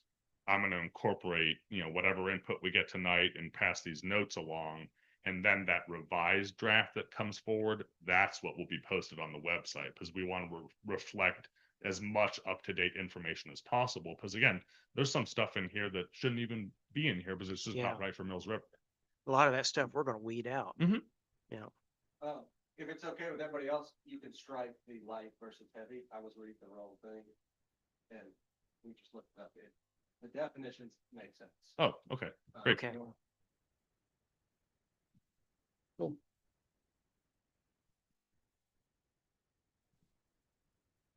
Page 104, section 4.3.3. Agriculture, storage and distribution. I just want to make sure it's got a requirement B, equipment capable of producing noise or sound in excess of 70 decibels shall be located no closer than 100 feet to the nearest residence. Hmm. If you're a bona fide farm, you're exempt from that, right? That's correct. And it Okay. says that in that first sentence. I'm this just is making more sure. like a commercial type. Yes, and I Very good. believe with equipment, they're actually a good example is where Blue Ridge Humane Society just moved. They used to mill grain there. And so part of their equipment that actually made a lot of noise was whatever the machinery was outside of the building that ran that mill. So it would be more related to that, not a tractor, more Right. of equipment associated with that commercial use that happens to be agriculturally related. Would a generator fall under this? Cause probably gonna wanna put like a big commercial generator as close to your meter as possible. Which might not be 100 feet. But also not gonna make a lot of noise except for. Because it only runs during power outage, right? Yeah, I wouldn't be worried about that. It's really your own building too, right? You put your generator on your property next, is that what you're saying? or At least say you're if it's saying next to a property if you line. put it next to the property line? Yeah, meter okay. is next to your I'm just saying, Duke's gonna put the meter sort of where they want to. Yeah, If it's less than 100 feet, you're gonna wanna put your generator as close to that as possible. Sure. to Run less leads. But Yeah. those can be noisy when power's out. No, I think that point's noted. I'll make a note of it. I believe this is related to, regularly used equipment that supports the day-to-day business operations. But I'll make a note of that. So 4.3.3 generators exception. so here's another one, and this is a little further down. Someone else may have a question about it. Bottle shop. We have a definition for a bottle shop. And that is where you can buy a bottle and take it or consume it there, correct? It says bottle shop with on-premise consumption. Yes. Now, if I understand North Carolina, and beer and wine's one thing that's sold at Ingles. You take that home and do what you want to with it. But hard liquor, distilled spirits are only sold through the ABC store to leave the property. And that's a North Carolina thing. So is there any reason to have that in, or is that, I just looked up the definition and it does say beer, wine, or spirits. So what we could do is just strike spirits. okay? Because you're correct. The normal bottle shops, it's usually the unfortified beverages. Yeah, okay. And just to clarify, would that also go under, craft distilleries that sometimes have, that sell their product with a bar or some kind of opportunity within that facility, or sometimes it's off-site, but they're still attached to some craft distillery. That'd be different because the bottle shop is a standalone commercial establishment, whereas a tasting room in a distillery or wherever they sell their product, that would usually be a secondary use to the distilling. Just like Mills River Brewery makes beer and you can buy it there, but technically they were permitted as an industrial use because they manufacture the beverage. And everything else is secondary to that. Okay. Did that change when they stopped manufacturing it on site there? Mills River Brewing. No, I'm thinking Bull Rock. Oh, sorry. We've not looked into that. Okay. I have heard, about they're not buying Henderson County apples Right. anymore. But I've not looked into that. Well, I think the only That's people I awesome. know that brewing and selling now is, I think, the Blush down here and Mhm. Sierra Nevada and Mills River Brewing. and Mills River, Mhm. so they brew too. Correct. Yes, they Okay. do. Hmm. Okay. I've got a question back on 97 about lodging, and it's talking about bed and breakfast, campground, recreational, RV park, and hotel or motel. And, does that include apartments above businesses? Because I know at one point, the consultant was talking about affordable housing, maybe being, if a person built a business, you might put an apartment up above it or something. Hmm. That's not included in this section. Okay, There's a separate section, I believe, for like mixed uses where you would Okay. have the business or the commercial Right. and the apartment. That's different from this. okay, This would just be the standalone bed and breakfast, the standalone motel. okay.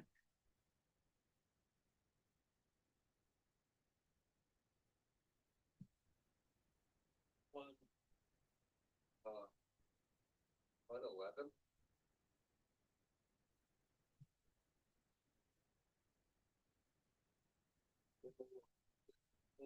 Burger storage area, farm stables, and any adjacent residentially zoned property. There's a lot of horses in the backyard, find a equestrian facility. Would that be somewhere where they have events and things? Here it is.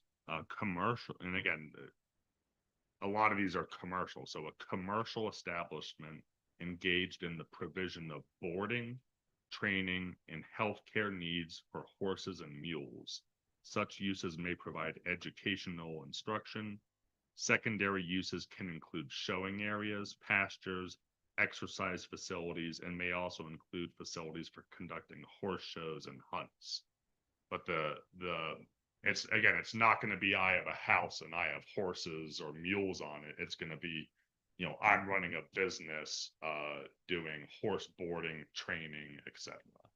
And not as a bona fide farm that happens to have that Correct. on the farm. Not applicable to bona fide farms, where this would be an accessory use to Yeah. the farming. But and it's not applied if my daughter wanted a horse and I put her up a small stable. Not at all, because that's not not at all, because you're not charging people for horse lessons.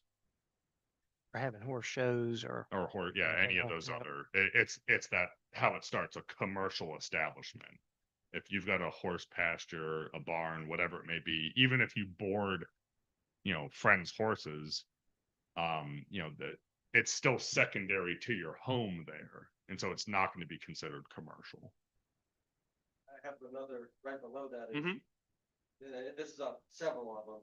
Unpaved areas shall be maintained in a manner that's thus from adversely impacting adjoining properties. Slippery slope. I mean, Hooper Lane can dust out the whole park. Yeah, I thought of that too. What is an adverse amount of dust for me? Could be different from you. I don't know. I'm looking for some. And I don't have any guidance on that. I think that's something, I'd look for consensus, from the majority of council for feedback on. Again, remember, Mills River is very, very unique. That's why we're the only ones in the state that got this exemption. So, these types of standards, the consultant's taking from more established communities. And again, items like that might not be a fit. That would be like if you have a facility and you have a gravel parking lot, you have 50 cars on the gravel parking lot, and you're next door to a development. And so your commercial activity is putting a lot of dust in the air versus a gravel road. I once heard a lady say that the gravel driveway was going to ruin her hay crop. And, fortunately, the chairman of the board's like, lady, we've got hay fields all over next to gravel roads. So anyway, there's a balance there, your gravel driveway. I don't think we're out to regulate that, or, if you've got a small parking area and it's gravel or whatever, but going back to the definition for equestrian facility, again, I think this would be, unpaved areas associated with the commercial use, but again, yeah, not related to access. Even grass, which becomes not grass, or the surface of the riding rink. You don't want that putting a bunch of dust all around. But it's different on your, if you've got room to have it, and you've got a horse and you want to ride it, and you build a rink, whatever, it's totally different. But that, This is saying that's only applicable to commercial. Commercial. You still do that and be dusty. Or if Mhm. it's Yeah, commercial, they- water it sure. before you ride, or, put something on to keep the dust down. yeah, commercial only. But my only back to that is if I'm following the letter of the law of my agricultural storage, if I'm storing my hay on a piece of property that's not my farm, dust is a beautiful thing when I'm storing, because that means it's not getting rained on.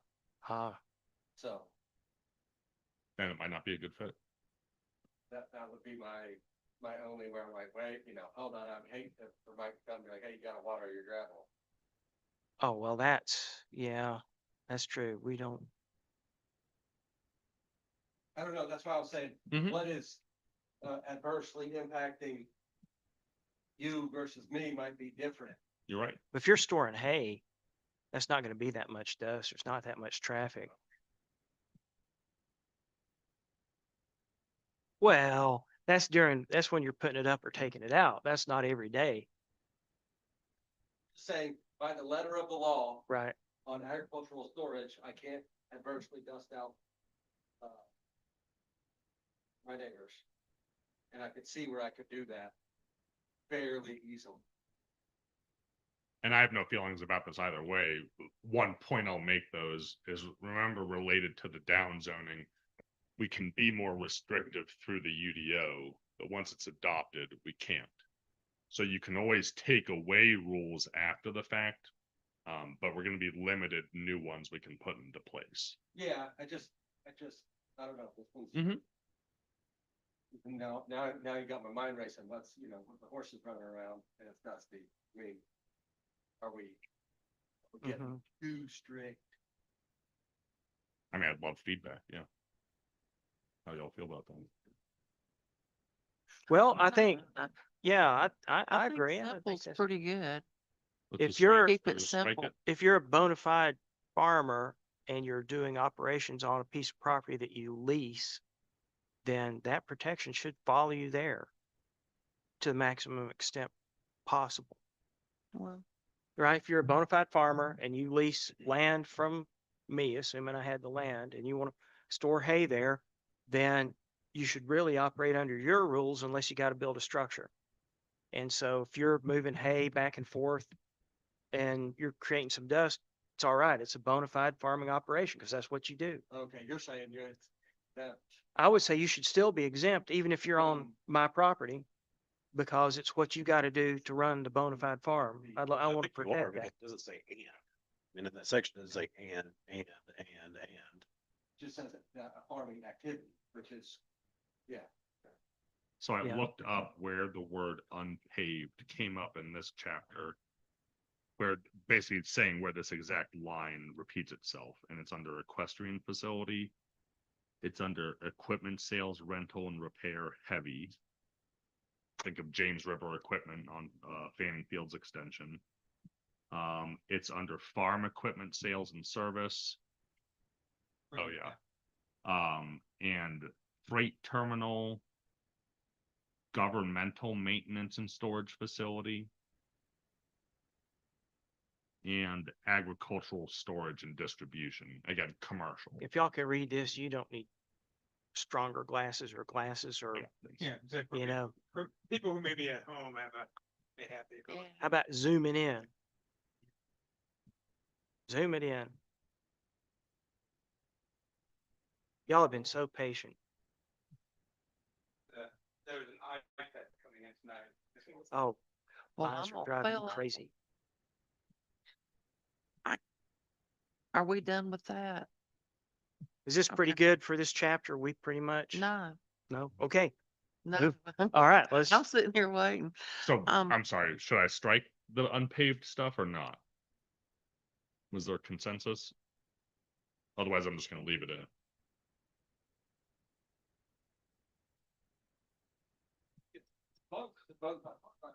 Yeah. Because I'm also trying to think of the other side of it. I mean, now is our chance to not, have us. All right, sorry.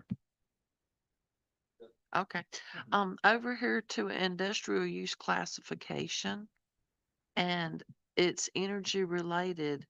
The solar energies are on there, but down at the bottom is wind energy conversion. And it is prohibited everywhere except industrial. And would we want industrial wind energy conversion?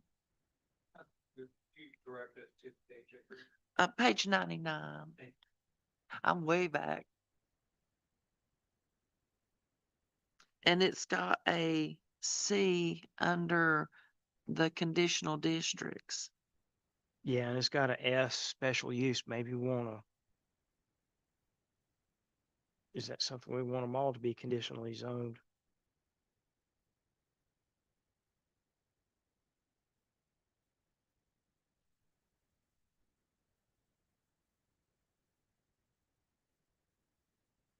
Oh, sorry, I was waiting for feedback, yeah. And just for confirmation, Councilmember Gooder, do you have the specifically around the version, where it's permitted under industrial? Then I did hear, pro tem board digit. The special use, well, that whole section, what do y'all think about that? So wind energy conversion, that's like a windmill farm. Them big windmills.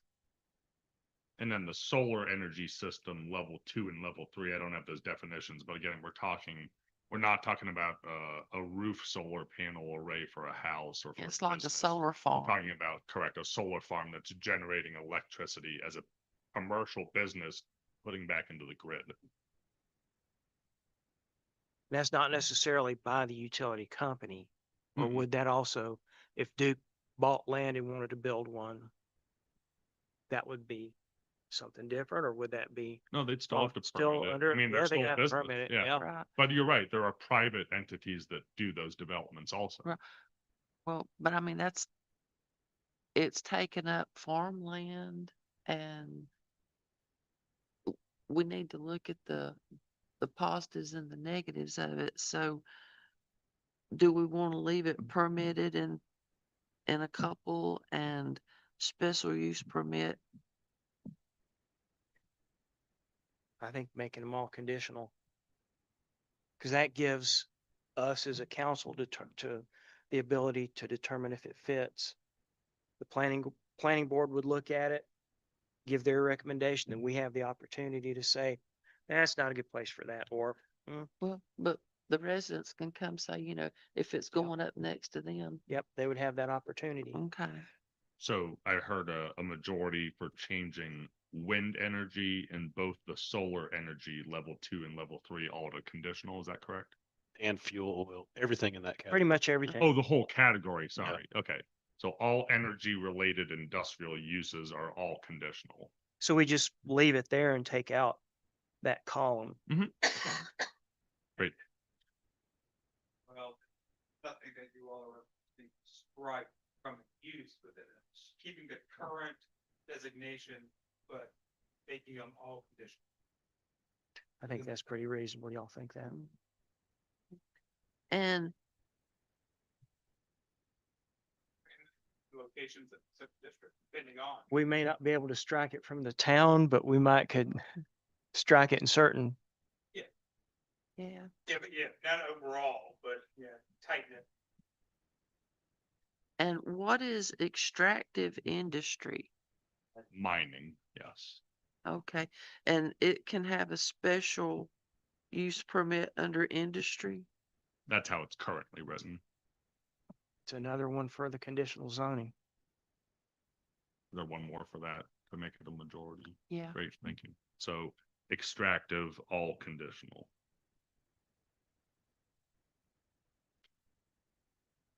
And crypto mining and data processing Uh-huh. is conditional districts and it's got a C on it. Yes, That is permitted within conditional zoning districts, subject to all application. yes. So any data processing or crypto mining facility could only be allowed through a conditional district coming before council. Data, would that also be a data center? Yeah, Or, 'cause I think data processing, I can look up the definition, but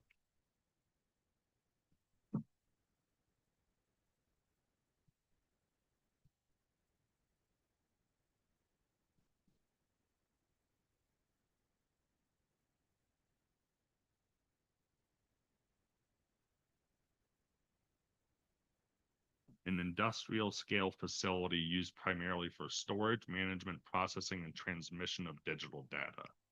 So yes, Okay. that would be a data. sure, versus, and then crypto mining is beyond me. Well, I need to get my son in here to tell about that. That's a great big building that sounds like turbojets. Yeah, that's a data center. Yeah, Mhm. Same thing. use a lot of water. What is a makerspace? It's permitted in several different districts, but I wasn't sure what it was. It is, Page 2. okay. Oh, there it is. Collaborative workspace that includes shared tools, workspaces, technology, and knowledge in order to assist participants working alone or with collaborators to create and produce ideas, products, and services. Can be used for instruction, creation of material for sale, or combination of the two. So it sounds like a small scale workshop. Like, Okay. if you think of the River Arts District in Asheville, where they have one building that has several different artists, they can share Mhm. tools. They can almost like the kitchen, not a Yes. commercial kitchen, but it's an area where people can come and they can bake Mhm. and they can, whatever, if they can't do it at home. Kind of like that, not necessarily. So that goes in mixed residential, town center, general commercial, and industry. Yeah. So think of it as a small shop or studio Right. where they can Okay. also give classes. Like I know there's glass blowers where you can go in and pay to take a class, but they could also sell their products. And then there could be multiple glass blowers using that shared equipment. One example. And research and development. Is that a new use? No, it's down there. It's prohibited in agricultural, and the only thing it's permitted in is industrial.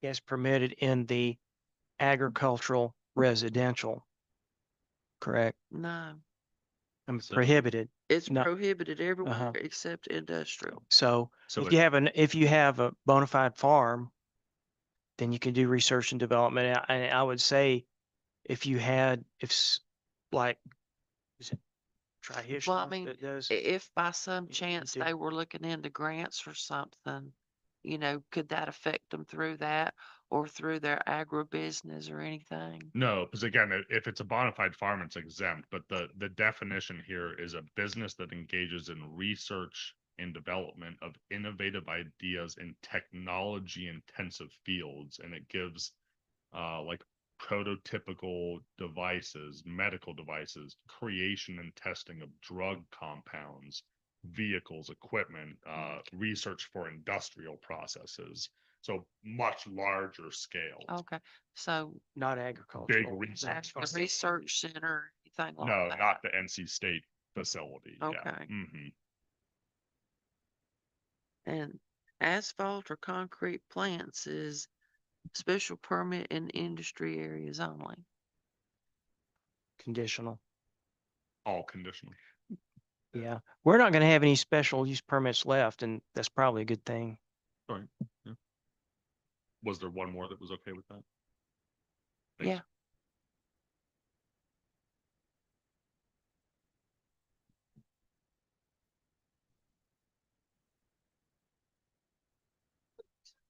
Governmental.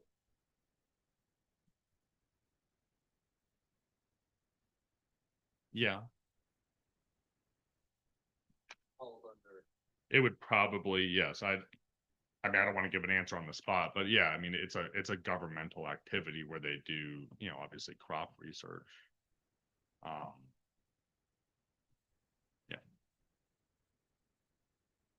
And for, on page 101, government related, mhm, I had a question about government maintenance, storage and distribution, mhm, and it's permitted everywhere.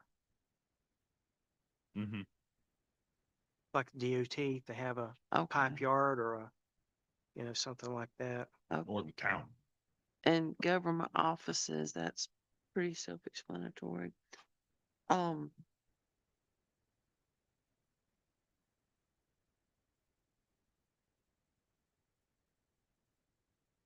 and that first column, the CON is what? Conservation zoning. Conservation. So Okay. I'll say I had actually made a note, and I guess this is a talking point, but I had made a note because the consultants had proposed that the town's properties be zoned in the conservation district Mhm. because all they're going to be used for is parks, recreational facilities, government buildings, and then obviously, you know, open space. But an issue with this section is that the consultants did not allow, just like you talked about, government offices in the conservation district. So I had actually flagged that as a change to have it permitted. So if the town obviously needs to expand next door, that would be permitted. Right. So- And there wouldn't be a problem if the farmer's market got a place. No, no. Okay. Coming over into the park. Right. No, because I believe what I've seen from the park master plan is that there would be a multi-use building Right. that would serve them at certain times. And so Yeah. the idea is if it's a governmental facility allowed there, we would cover that. Okay. Hmm. And community recreation facility private. Hmm. Um, it's permitted in general, commercial, Hmm. and industrial. Hmm. So I guess I need the definition of that.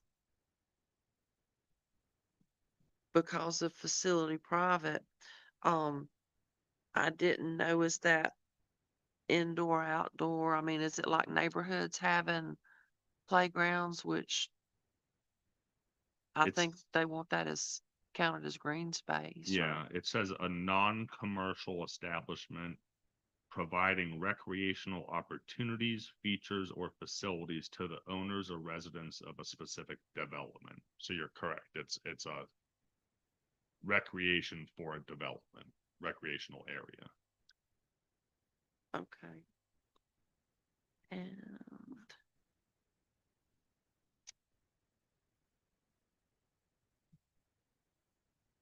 We ready to talk about some secondary uses? We still, okay, well, primary. group living, boarding houses, family care home, group home, halfway house, homeless shelter is permitted in agricultural, um, rural residential, low density residential, and mixed residential.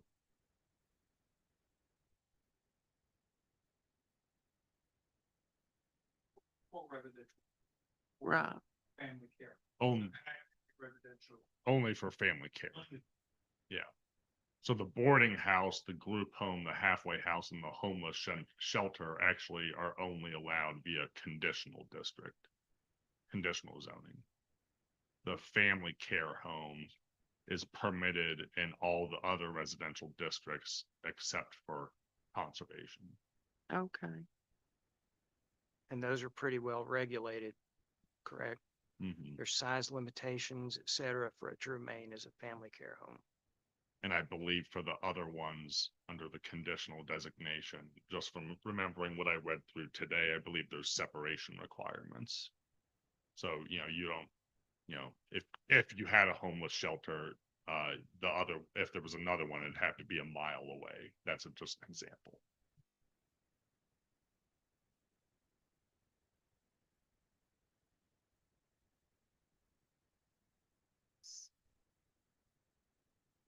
Manufactured home park is special use or special use permit in agricultural, and it's prohibited everywhere else. Mhm. Um, is that just, does that include tiny homes or is it just, Let me look up the definition. Because you're right. I don't think there is a tiny home park. I believe tiny home park they included in the definition for RV park. But let me confirm that.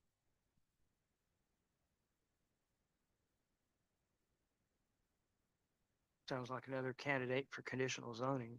So here, Very least. manufactured home park is the location of 2 or more manufactured or mobile homes on a piece of land. That's it.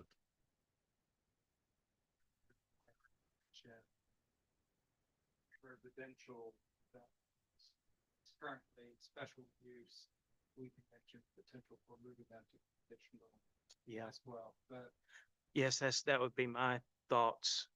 Y'all agree? What I mean, again, we're getting rid of another special use permit. under manufactured home park, it currently under ag residential and special use. Okay.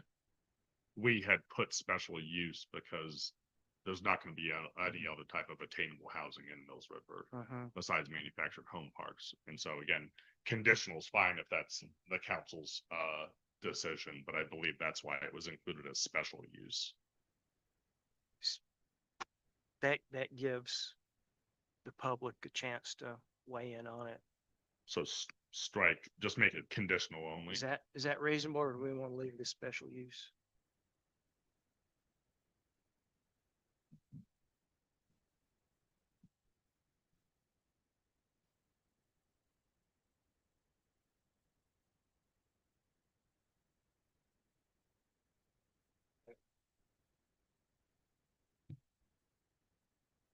what page? Oh, Campgrounds shall not include yes. We define that a little bit better. Started selectively in campground. National forest, say a certain number of days. They go to another, they can't go back into another national forest.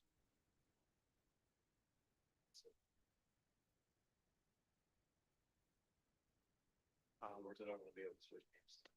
Mhm. So you want an actual time limitation? Something more, Okay. there is no definition.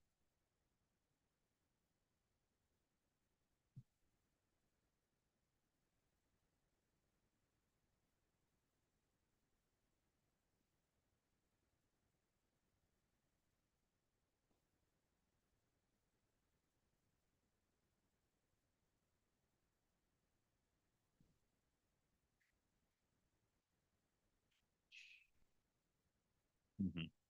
Store cars that automatic car markets. They have to be located behind the rear of the, Mhm. they want to put on the side. Experience. Mhm. Correct. They have to have a car wash? No. It's saying if it's provided as an accessory use, it should be behind the building. and 4.3.23 catering establishment. Mhm. Catering establishments shall not prepare food or beverage for on-site consumption by patrons. Mhm. Um, a food truck off wheels, what is that considered? I mean, a food truck, I believe in this ordinance is called a mobile restaurant. So it would be a different section, So when you take the wheels off of it, what is it? a mobile restaurant. Because it's not in a permanent building. But I'd have to look at the definitions to be clear about that. Okay, But it wouldn't be a catering establishment. This is basically saying if I have a business, if I'm a caterer, I have a storefront with my menus, I talk to customers and I cook there, but I'm not serving food to the public there. That's all that section's saying. okay.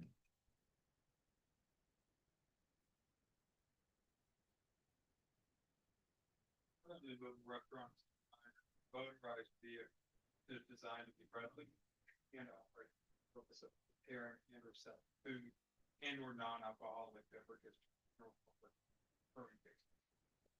So just because you take the wheels off doesn't change the fact that it was designed to be mobile. Okay. So it would still be a food truck or mobile restaurant. And Mhm. that would include a trailer. Correct. Thank you for the Mhm. clarity on that.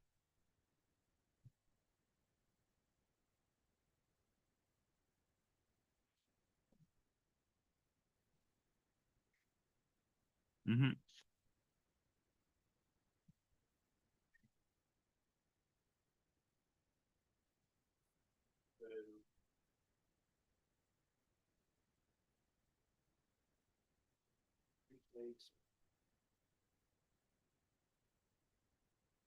Yes, we're talking about sweepstakes or electronic games that you typically will see like in convenience stores or in another business where it may be an accessory use in the business.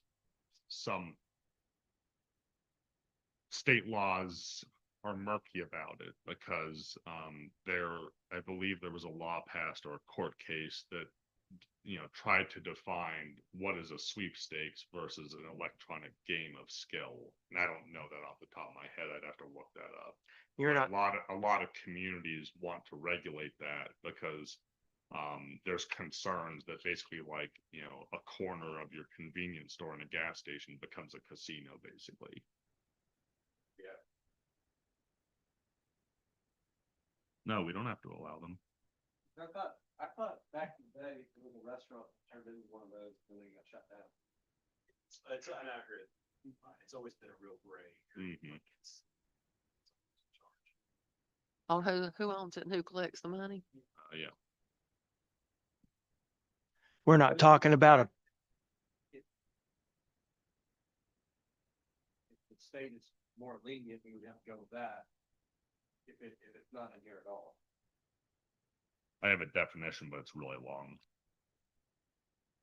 and you're not talking about a Pac-Man machine. No, You're talking we're about talking- something that gives a payoff. Yeah, where you're putting your money in Uh-huh. to play a game where there may be a payout. Where there may be. It's not Chuck E. Cheese's. Good. My wife's not allowed in there. That She little moved machine. in. She from by me. She's competitive. I'll pay for those. She's not allowed at Fun Depot either. On the go-kart track. Sorry, it's getting. I've got ADD. We've been at this for 2 hours. Do we want to take a break? Well, let's get through this section. I may stop on secondary uses for a minute.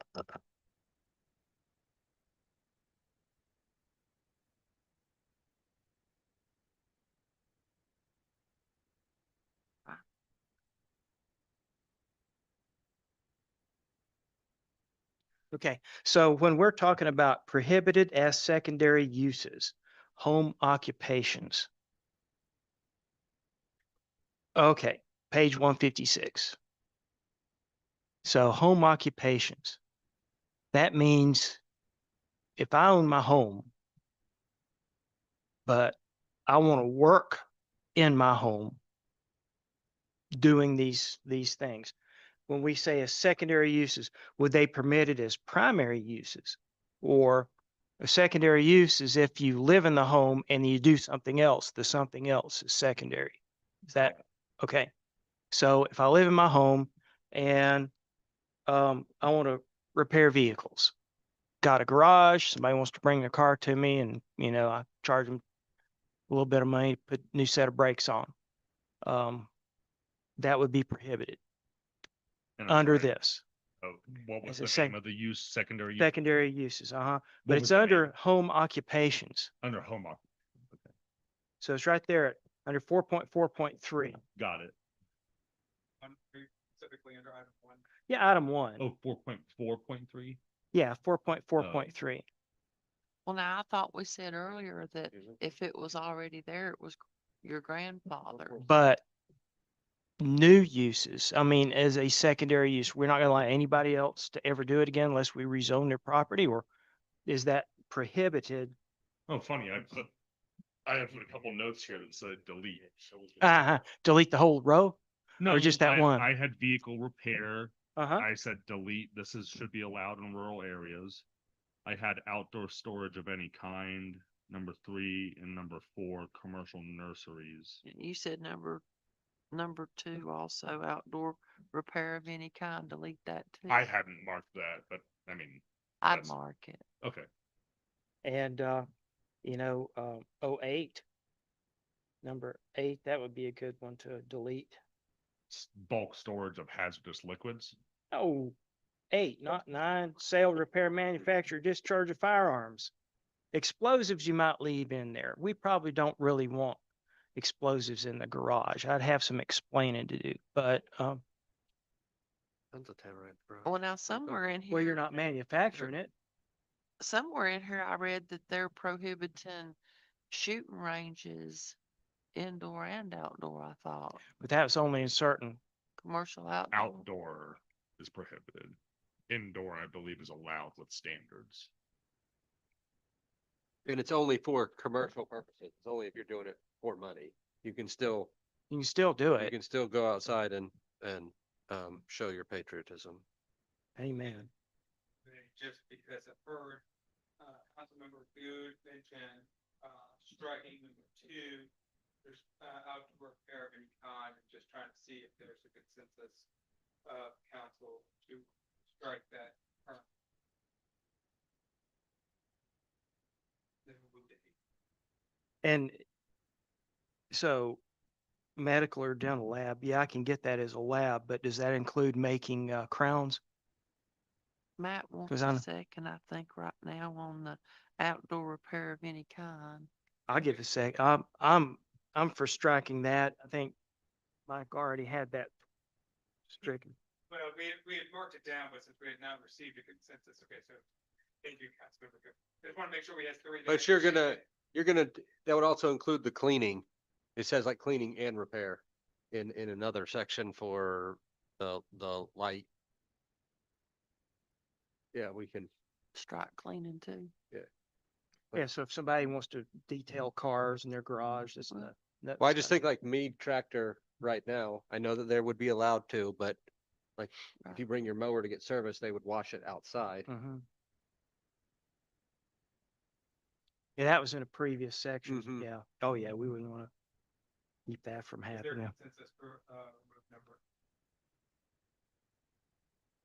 The mayor pro tem board request. But to keep explosives, as a prohibition, but Of his- fire. I think there's laws governing explosives.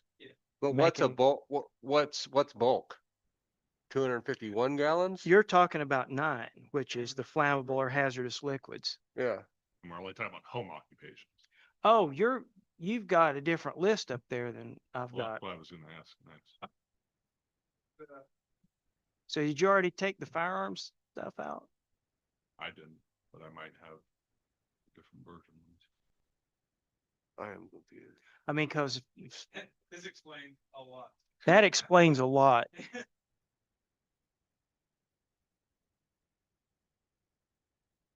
Firearms is not listed. Good. I mean, That's why it needs its bulk storage. I doubt anybody's gonna have a funeral home in their garage as a secondary use or a mortuary.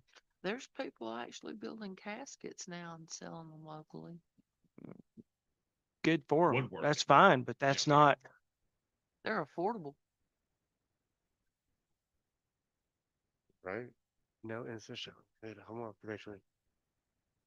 There is somebody I'll- around here does natural burying. Would that fall in there? Not as a home occupation. Okay. Yeah. Okay, but so this is, if I'm reading the screen correctly, on 153, what's? Yeah.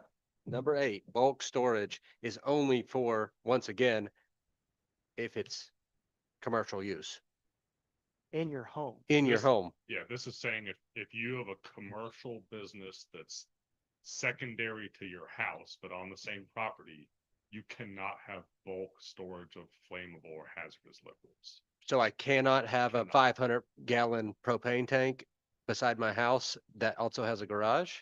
No, you can't have a 500-gallon gas tank associated with a commercial home. So if occupation. you buy racing gas, 500 gallons of racing fuel, and you sell it out of your garage, that's probably not. Sounds like a allow. lot. But you could still have a propane tank, Oh, yes, because that's your utility, And if you have, but it's flammable and a liquid. but it's not it's not a home occupation. You're not running a, But I could use it to heat my home occupation. that's fine. Okay, so, but that's Yeah. that's And- not the intent of this. No, and there was another section later where there was a similar confusion between, you know, bulk storage of hazardous or flammable materials. And obviously knowing we're in a rural area, you know, a lot of us have that. Yeah, And so that was something, a note I did already make somewhere else for the consultants, is that, you know, we understand that, you know, homes here are going to have propane tanks and they should not be regulated by this. okay. I believe there's one section that says it should at least abide by the building setbacks. So, you know, your propane tanks not right at your front property line, but that was it. I've got a question. Does agricultural keep gas tanks? Do they order gas and get it delivered to the farm where they have a tank they get it out of? Or do they all just go to the store and get gas? I don't know, but they would be exempt. A bona fide farm getting Okay. gas would be exempt from this. I know my family farm used to have their own gas tank and the truck came out Mhm. and filled it up. Mm-hmm.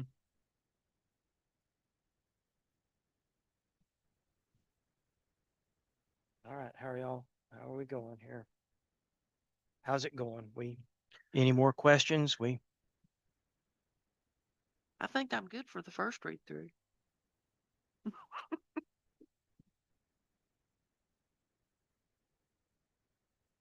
I'm not sure if it's in here or not. I did see something about flagpoles. Yeah, I saw that too.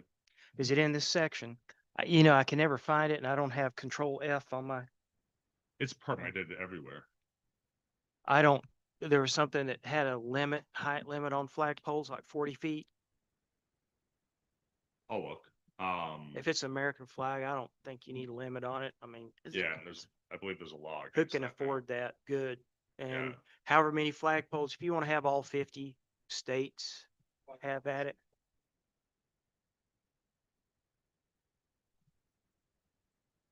I don't know. How about Is it, weather? what's it for? No, what's the antenna for? It's a grounding rod. I've got a flagpole with a weather station on top of it. Yeah, I put my. Then I've got flagpoles. We could also just strike it and decide not to regulate flagpoles as secondary uses. I'd be good. Shouldn't be a secondary. It's Right. just a flagpole. It's just a flagpole. I don't want to get in that, you know, it's on the news, so-and-so got fined by the homeowners association for having a flagpole or any of that foolishness. You know, we're not a homeowners association. Great. Is it in this section about the trees that can be cut down? That's in the variance, or that's next. Next, okay.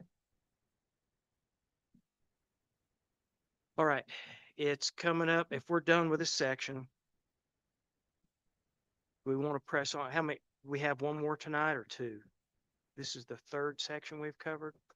these are the two heaviest lifts, 3 and 4. So really, the only other ones you have are chapter 5, which we could cover in a shorter amount of times. It's just about non-conformities, and I think it's 15 pages long. Mhm. And then it would be chapter 7, which is violations, which is really just takes the guidance out of the state statutes. It's nothing new. Okay, just making sure, because we've been at it a while. Let's go, let's have a bio break. All right, we'll break for 5 minutes, 10 minutes. You need to mute your mics.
Okay, we are back in session and we are moving on to the next section, section 5. And for the folks that are listening out there and watching and this information will be available as soon as we can, what we're looking at tonight will be made available, and this is a very preliminary draft. And it's an opportunity for us as council to discuss it. And we definitely will be taking input. Everyone will have a chance to see this and give input on it before any decisions are being made. We will not discuss this in a vacuum. We will not make decisions without input. Just want to reassure everyone. I know it seems like that now, but we're not. That's not the intent of what we're doing tonight. This is a work session and we're working through this. Can I add one thing that, was brought up during break before I forget it? In order Absolutely. to become a bona fide farm, can we look at adding one more line instead of 4 or 5 with the forestry? Can we look at if you have a farm map with FSA? A farm map. Yes, that's,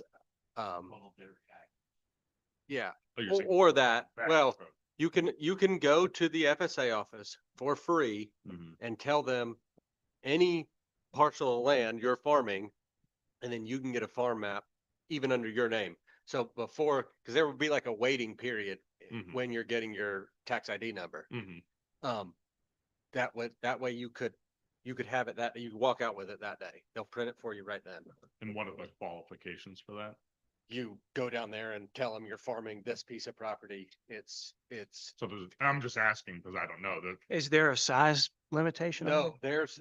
So not what as prevents it- me from being a guy who has at will, goes in there and says, yeah, I'm gonna farm it, and I do whatever I want to because I get the town exemption first year, and then But that's where I was at. But then what do you do with the person who truly wants to start farming?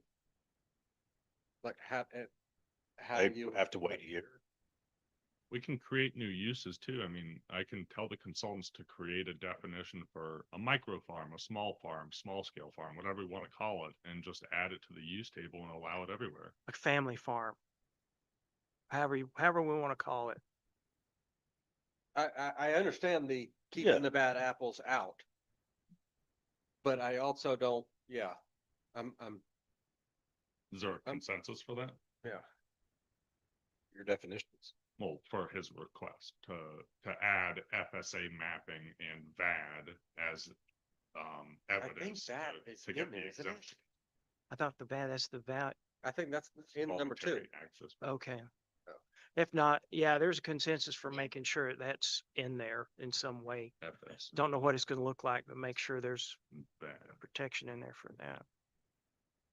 Well, they still have to go steps further, don't they? That's just to get it in there before the other is applied. Because it takes time to get the other. Correct. Mhm. Cause then if you have a farm map, you could get like, say, disaster relief for that farm. But if you were lying about that, now you're a felon. So you could, That doesn't stop those referrals. I understand that, but I'm just saying, I don't, Right in there. I don't want That to sit looks- there and think it's that easy. I mean, I got mine, but I did wait. But as of right now, ag exempt, so I didn't have that problem. I've got no. Thanks. Okay, next. All right, chapter 5.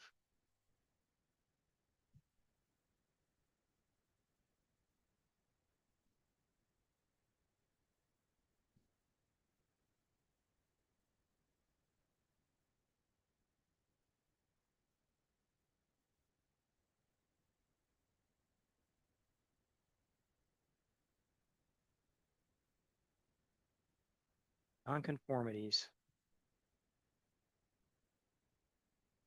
I didn't have anything, so.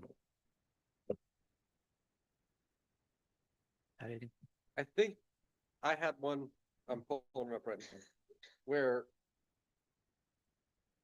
somewhere in here was, you can't cut down a tree over 4 inches on your property?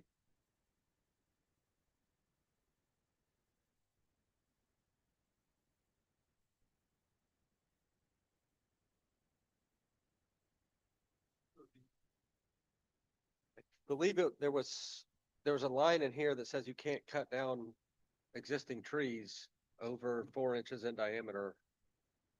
I believe, but Without a permit or something like that. Yeah, I'm not finding that in this chapter.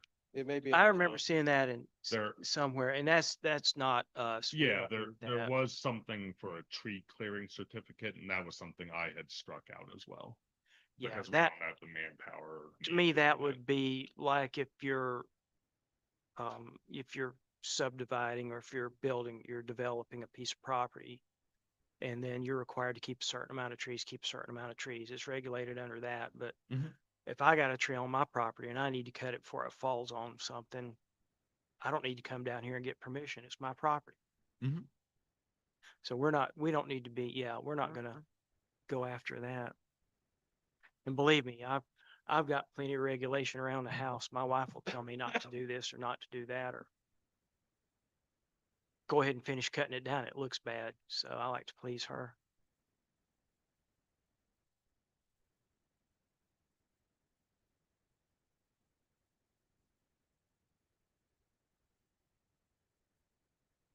I might like time to further go through this one deeper. Mhm. And, Talks about like non-conforming signs, et cetera. right, I'd like to look through that one and the next Non-conforming one use. deeper, because I didn't have time to go into them as deep as I'd like to and look at them. But Would it- really, wouldn't the non-conforming chapter be for down the road? Because right now, everything is conforming. Correct. There's provisions in here that if you do want to make changes to, it's hard to say it, conforming uses that don't really conform, because again, we adopt it, they all become legal conforming, but they may not meet the ordinance requirements. There are allowances for some changes, but the property owner basically has to authorize to become non-conforming. And I know that's complex. But once you become non-conforming, then there's restrictions also on how much you can expand because your use is not compatible with the zoning. Can you give it like a hypothetical? I'm confused. So if my property's residential, but I decide I'm gonna put a shed on my property or a workshop and open up something that's not allowed in my zoning, I become non-conforming.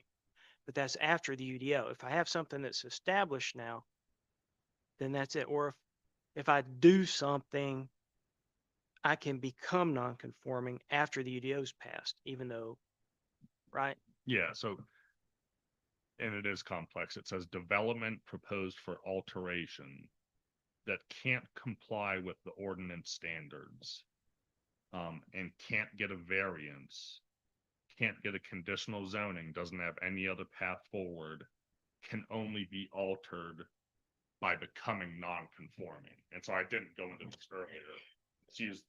I have my house and my auto shop. Let's use that example. This thing gets adopted. I'm conforming. I can do have what's there forever and continue doing it. I want to expand my shop. Let's say I want to double it in size. That's not allowed under the code, but you basically get one chance to make a change. But by doing so, you consent to becoming non-conforming, which then puts those restrictions in place on expansion. Which means you can't go any further. Correct. I The second time. simplified it earlier, but you basically get this one shot to make a change. Okay. And then you become non-conforming and you're, Pretty much locked in. yes. But you're put on notice. So if you come again, then it's, Yeah, you've signed a form saying, Okay. because remember, down zoning says the town can't create non-conformities. So by them becoming non-conforming, it would be down zoning, so they have to sign for it. But the give and take is, well, you get your change, but that might be the only change you get. Okay. But if you become non-conforming without signing that, because you can do something, Mhm. suddenly you're non-conforming, then that's a different thing altogether. That Yes, that'd be different. it's all the intent behind it. If you want to work with the town, Mhm. then we have that option. Mhm. But if you just go do it, then there's no What if you're protection. non-conforming today? Doesn't matter. Once this is adopted, everyone's conforming So if you're non-conforming to today's standards, right now. Yeah. Oh, you're saying what is the ordinance, our current non-conformity say today? yeah, Well, it's very simple. It just says you're non-conforming and you can't expand beyond a certain limit. Because down zoning, wasn't considered in our current ordinance. With down zoning, it's illegal for the town to create non-conforming uses. So the property owner has to do it. So if you're non-conforming today, you stay non-conforming.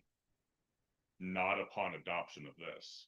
Because you would have, in order to comply with the down zoning law, staff would have to track non-conformities That's before right. adoption of the UDO That's right. and non-conformities after adoption of the UDO and any others going forward, which basically is impossible. So the only thing that changes is that if you're non-conforming now, after the adoption, you are conforming. But if you want to change, you come in and you become non-conforming, And you get that one. get that one shot. Mhm. Whereas you can't change at all now. You're non-conforming, Correct. you can't change. Believe that having a around five Yeah, violations. That's what I was thinking. If if you're you, in, yes, if you have an open violation on your property today, you don't get to enjoy that. because that has nothing to do with downzoning or conforming. Mhm. It's your violation Violation. regardless. Mhm. Okay. Let me ask a question that I've thought of since y'all have been discussing this. So you say that you can't downzone, correct? The town can. The town can. Mhm. And they're saying that what we need to do with this UDO is start out tighter because we can relax it later. That's a strategy, yes. So is that gonna be downzoning? But if we do it through this project, it's not because we got that exemption. But I mean, if we start out tight right now and say we get our properties owned industry Mhm. and we want to go to commercial, The town could the not do town that. can't do it, but I could come and sign and do it. Yes, Okay. correct. But at that point, would it need to go for public notice and hearing and all that? Through the Just like zoning any other process. rezoning. Okay. Mhm. Except for that one time, but it's still gonna get a public hearing if we bulk do it, because we'll have two opportunities Correct. to correct. For the correction Mhm. period. Mhm. But it still is gonna have the public hearing, et cetera. Yeah, and again, haven't thought it all through, but I'm thinking there would be these two public hearings for the two correction periods, and we would basically have an Excel sheet of everyone whose request was listed, what they're zoned now, where they want to move. And then as staff normally does, look at the comprehensive plan, see if it's consistent or not, and Mhm. it's up to council. Okay.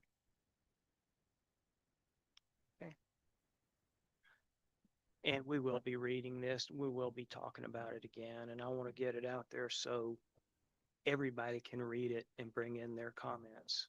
They will have time. We'll make sure Mhm. everyone gets a chance to offer opinions.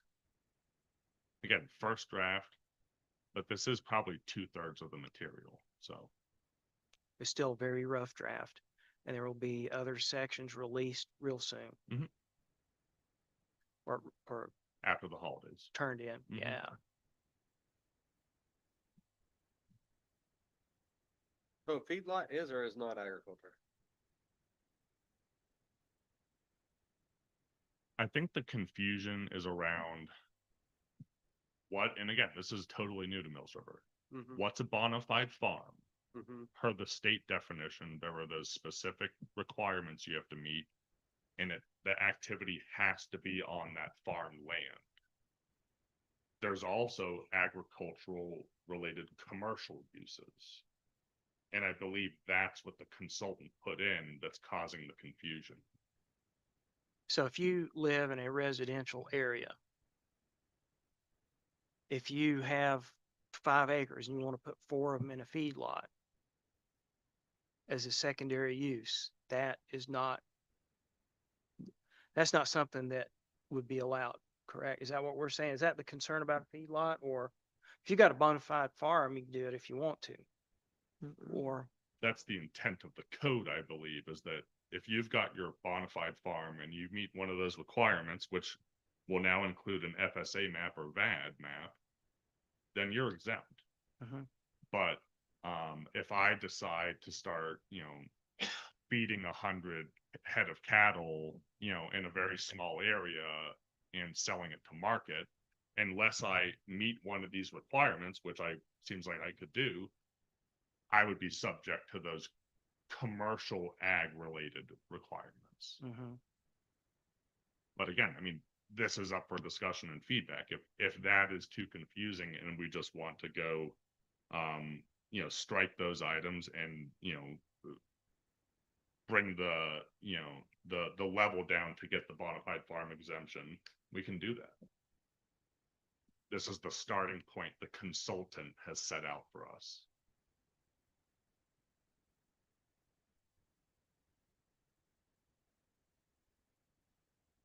Yeah, cause I printed it off. They just copied what a agricultural use is from the state. That was I the mean, direction we got from the steering Yeah, committee. just verbatim. Mhm.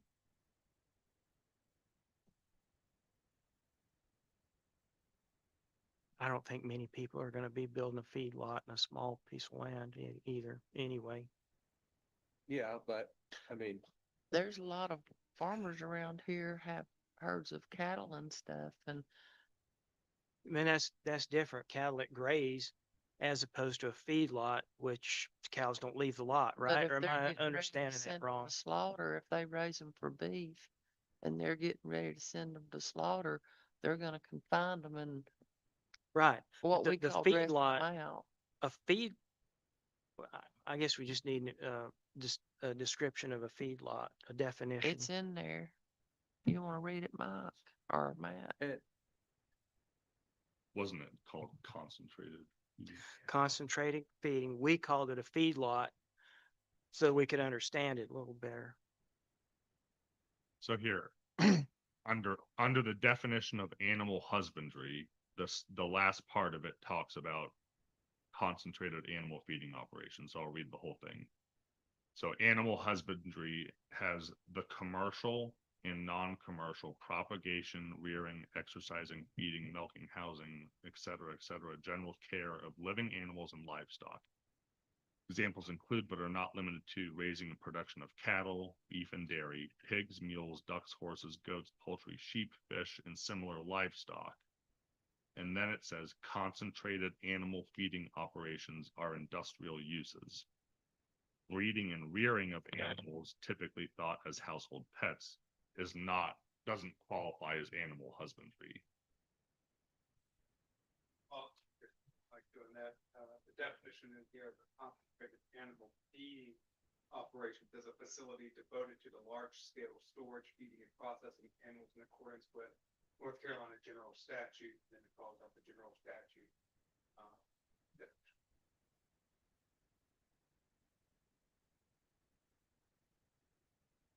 so I can or can't have 5 cows in the backyard. You can, if you have animals in the backyard of your house, Mhm. we're not regulating animals on residential properties. You Now can that have- might not, it might say something different here, but I'm saying that's the feedback. What if my cows are part of my commercial agricultural business that is on another piece of property? I just brought them home for the weekend. I'd have to look into that. I don't think that would matter. I think if you've got enough land, huh? I think if you've got enough land for the number of cows you put on it, have at it. I don't think that's the intent. And here's the statutory definition. So it references the statute. It says concentrated animal operation, any ag feedlot activity involving 250 or more swine, 100 or more confined cattle, 75 or more horses, 1,000 or more sheep, or 30,000 or more confined poultry, with a liquid animal waste management system, or any ag feedlot activity with a liquid animal waste management system that discharges to the surface waters of the state. Oh, so you have to have a manure plan. That's the state's definition okay. that the draft Okay. code is referencing. Okay. So that's not going to be a small operation. Here, and it actually says feedlot in the same statute, a building or combination of lots intended for the confined feeding, breeding, raising, or holding of animals, either specifically designed as a confinement area in which animal waste may accumulate, or where the concentration of animals is such that an established vegetative cover cannot be maintained. A building or lot is not a feedlot unless animals are confined for 45 or more days, which may or may not be consecutive in a 12-month period. Pastures are not considered feedlots. Okay, Bless you. so pastures are, okay, well, that's. Okay, I think the bless you. Bless you. It's saying confined operations. I think this question came up in the steering committee, and the consultant said, typically these are like finishing facilities for cattle. mhm.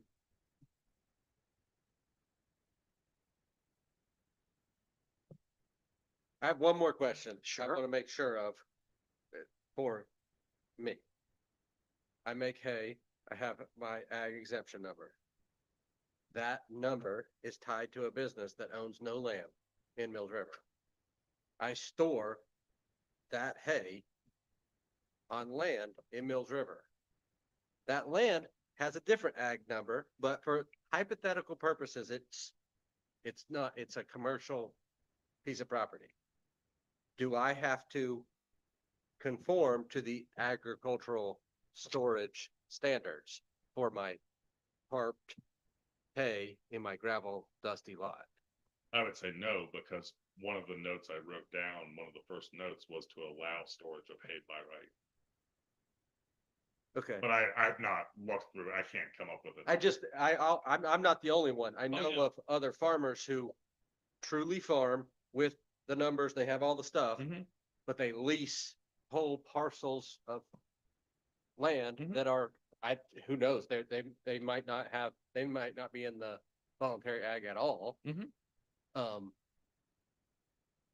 But there's a lot of agricultural storage going on those pieces of property.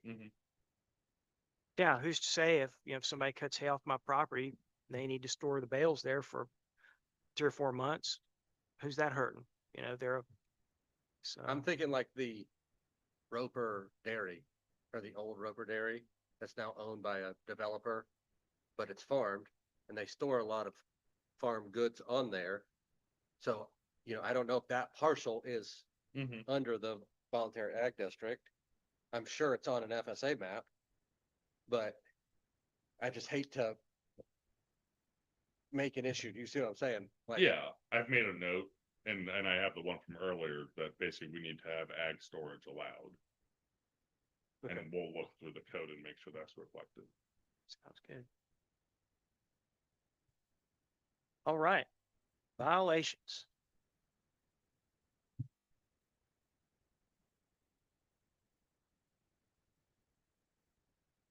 When is our next opportunity to get together and do another round table? So as of right now, there has been no set special meeting for another roundtable. I believe we recommended the week after the second meeting of January. So I believe that the 29th of January is what staff is proposing, which would be the Thursday after the last council meeting, where we would have some updated documents and module 2 at that point. That's what we're recommending. It does not mean council of us to adhere to that, but there the other option.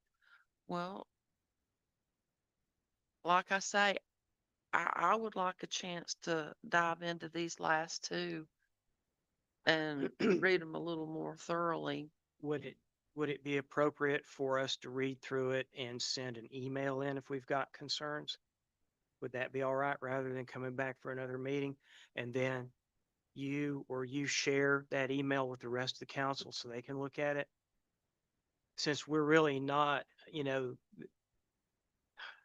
I think what they're saying is we can just do it the next meeting in January. but if we want to get something in before then, Well, you can always send it in, I believe, Absolutely. but if they get to something to where they're wanting to strike something off, they need to know that there's consensus. Yeah, so right now, and Mr. Malachek, you can correct me if you disagree with this. Yes, if you have questions, by all means, we want to hear them. We want to be able to answer those questions and pass those on to the consultant. So you do not have to wait for any meeting. You pass those off one-on-one. We'll make sure we're. If you're requesting things to be, struck through or changes to that, we would document that. One recommendation that I would have is potentially at the next, the January council meeting, we potentially could put a UDO business meeting item up there, essentially, where if there's any pressing questions of strike through or issues like that, we can have an opportunity for that at that time before going into the next meeting. only for that. We're not going to go through the whole presentation. We just say, here's what I saw, line item, blah, blah, blah. I like to have that stricken. Well, Consensus, we This move on. Has the See- steering committee been through all the chapters yet? No. They're Okay. about to, yeah. Okay, so we're sort of putting the cart before the horse a little bit here. Well, we could take these last two right here and have time to read through them. And are you talking the January 8th meeting? During the business meeting? Yeah, I'm good with that. Would y'all be open to that? to the point that was mentioned, You know, if I may, steering committee. and Mr. Malachek is absolutely correct. The one thing that we need to be careful of, or at least be cognizant of, not necessarily cognizant, is that the steering committee does have a very vital role to play in the process. Mhm. And so, since they, and Mike, when are they meeting? They'll be meeting the week. Every- couple of days. Every 2 weeks, basically from December to March. So they're gonna also be looking at this as well. So an opportunity, we could put the business meeting item on there and really, again, take questions, see if there's guidance potentially, and then let the steering committee do their work, let them be able to react to it, and then at the second meeting in January, there could be a more robust discussion on essentially what the steering committee thought, as well as what you all think about, potential changes or modifications. That would allow everyone an opportunity to have a little bit more of a weigh in before we start striking. But again, that's up to council. Yeah, I'd be fine with that. And then, how's our agenda looking for the next two meetings? As of right now, it is, it's pretty open. Now I'm gonna knock on wood when I say that. But I think that there's an opportunity for that. And again, this is a major priority for council and for this community. I think that, it would take precedence of potentially another. So for the 8th business meeting, if anything comes up between now and then, bring it up then. Then after the steering committee meets, the second meeting, which would be the 22nd, we have another business meeting item to discuss what's come out. Is there a way that after the steering committee meets, that when the time's right to send their notes out to us, so we can be aware of it too, and we're not duplicating effort and wasting a bunch of time? Or at least we can support. Does that make sense? I think, isn't that how we got off on the page numbers already? Yeah, I mean, council is looking at the drafts, and it seems like one or two of the chapters you have are preliminary drafts because council wanted this information as soon as possible. Mhm. the way the consultant talked about the process, and again, we are condensed and so we can modify it, is that the steering committee appointed by council is the body that gets in the weeds, you know, and will pick this apart line by line and find issues like this, but council can play that role as well. Recommendation would be at the January 8th meeting, if there's anything of major note of what's currently in front of to bring that forward. Now, you will be getting more chapters going forward, which would be in January. The recommendation would be to hold off on those conversations on those chapters at January 8th. Let the process work its way through. There's going to be steering committee meetings, then the consultants will be coming in at the end of January, so there won't be a need for this meeting item at the second meeting in January on the 22nd, because there's going to be a UDO update at that time, and that's going to be on those new chapters. And so the goal would be to not get too far ahead. My recommendation is not to get too far ahead of the process and let those future chapters be the driving force for the January 22nd meeting. Does that make sense? Fair enough. Okay. In that case, do we have any comments before we go? Mr. And do we have a second? I'll second. All in favor, say aye. Uh, Aye. All opposed, order pizza.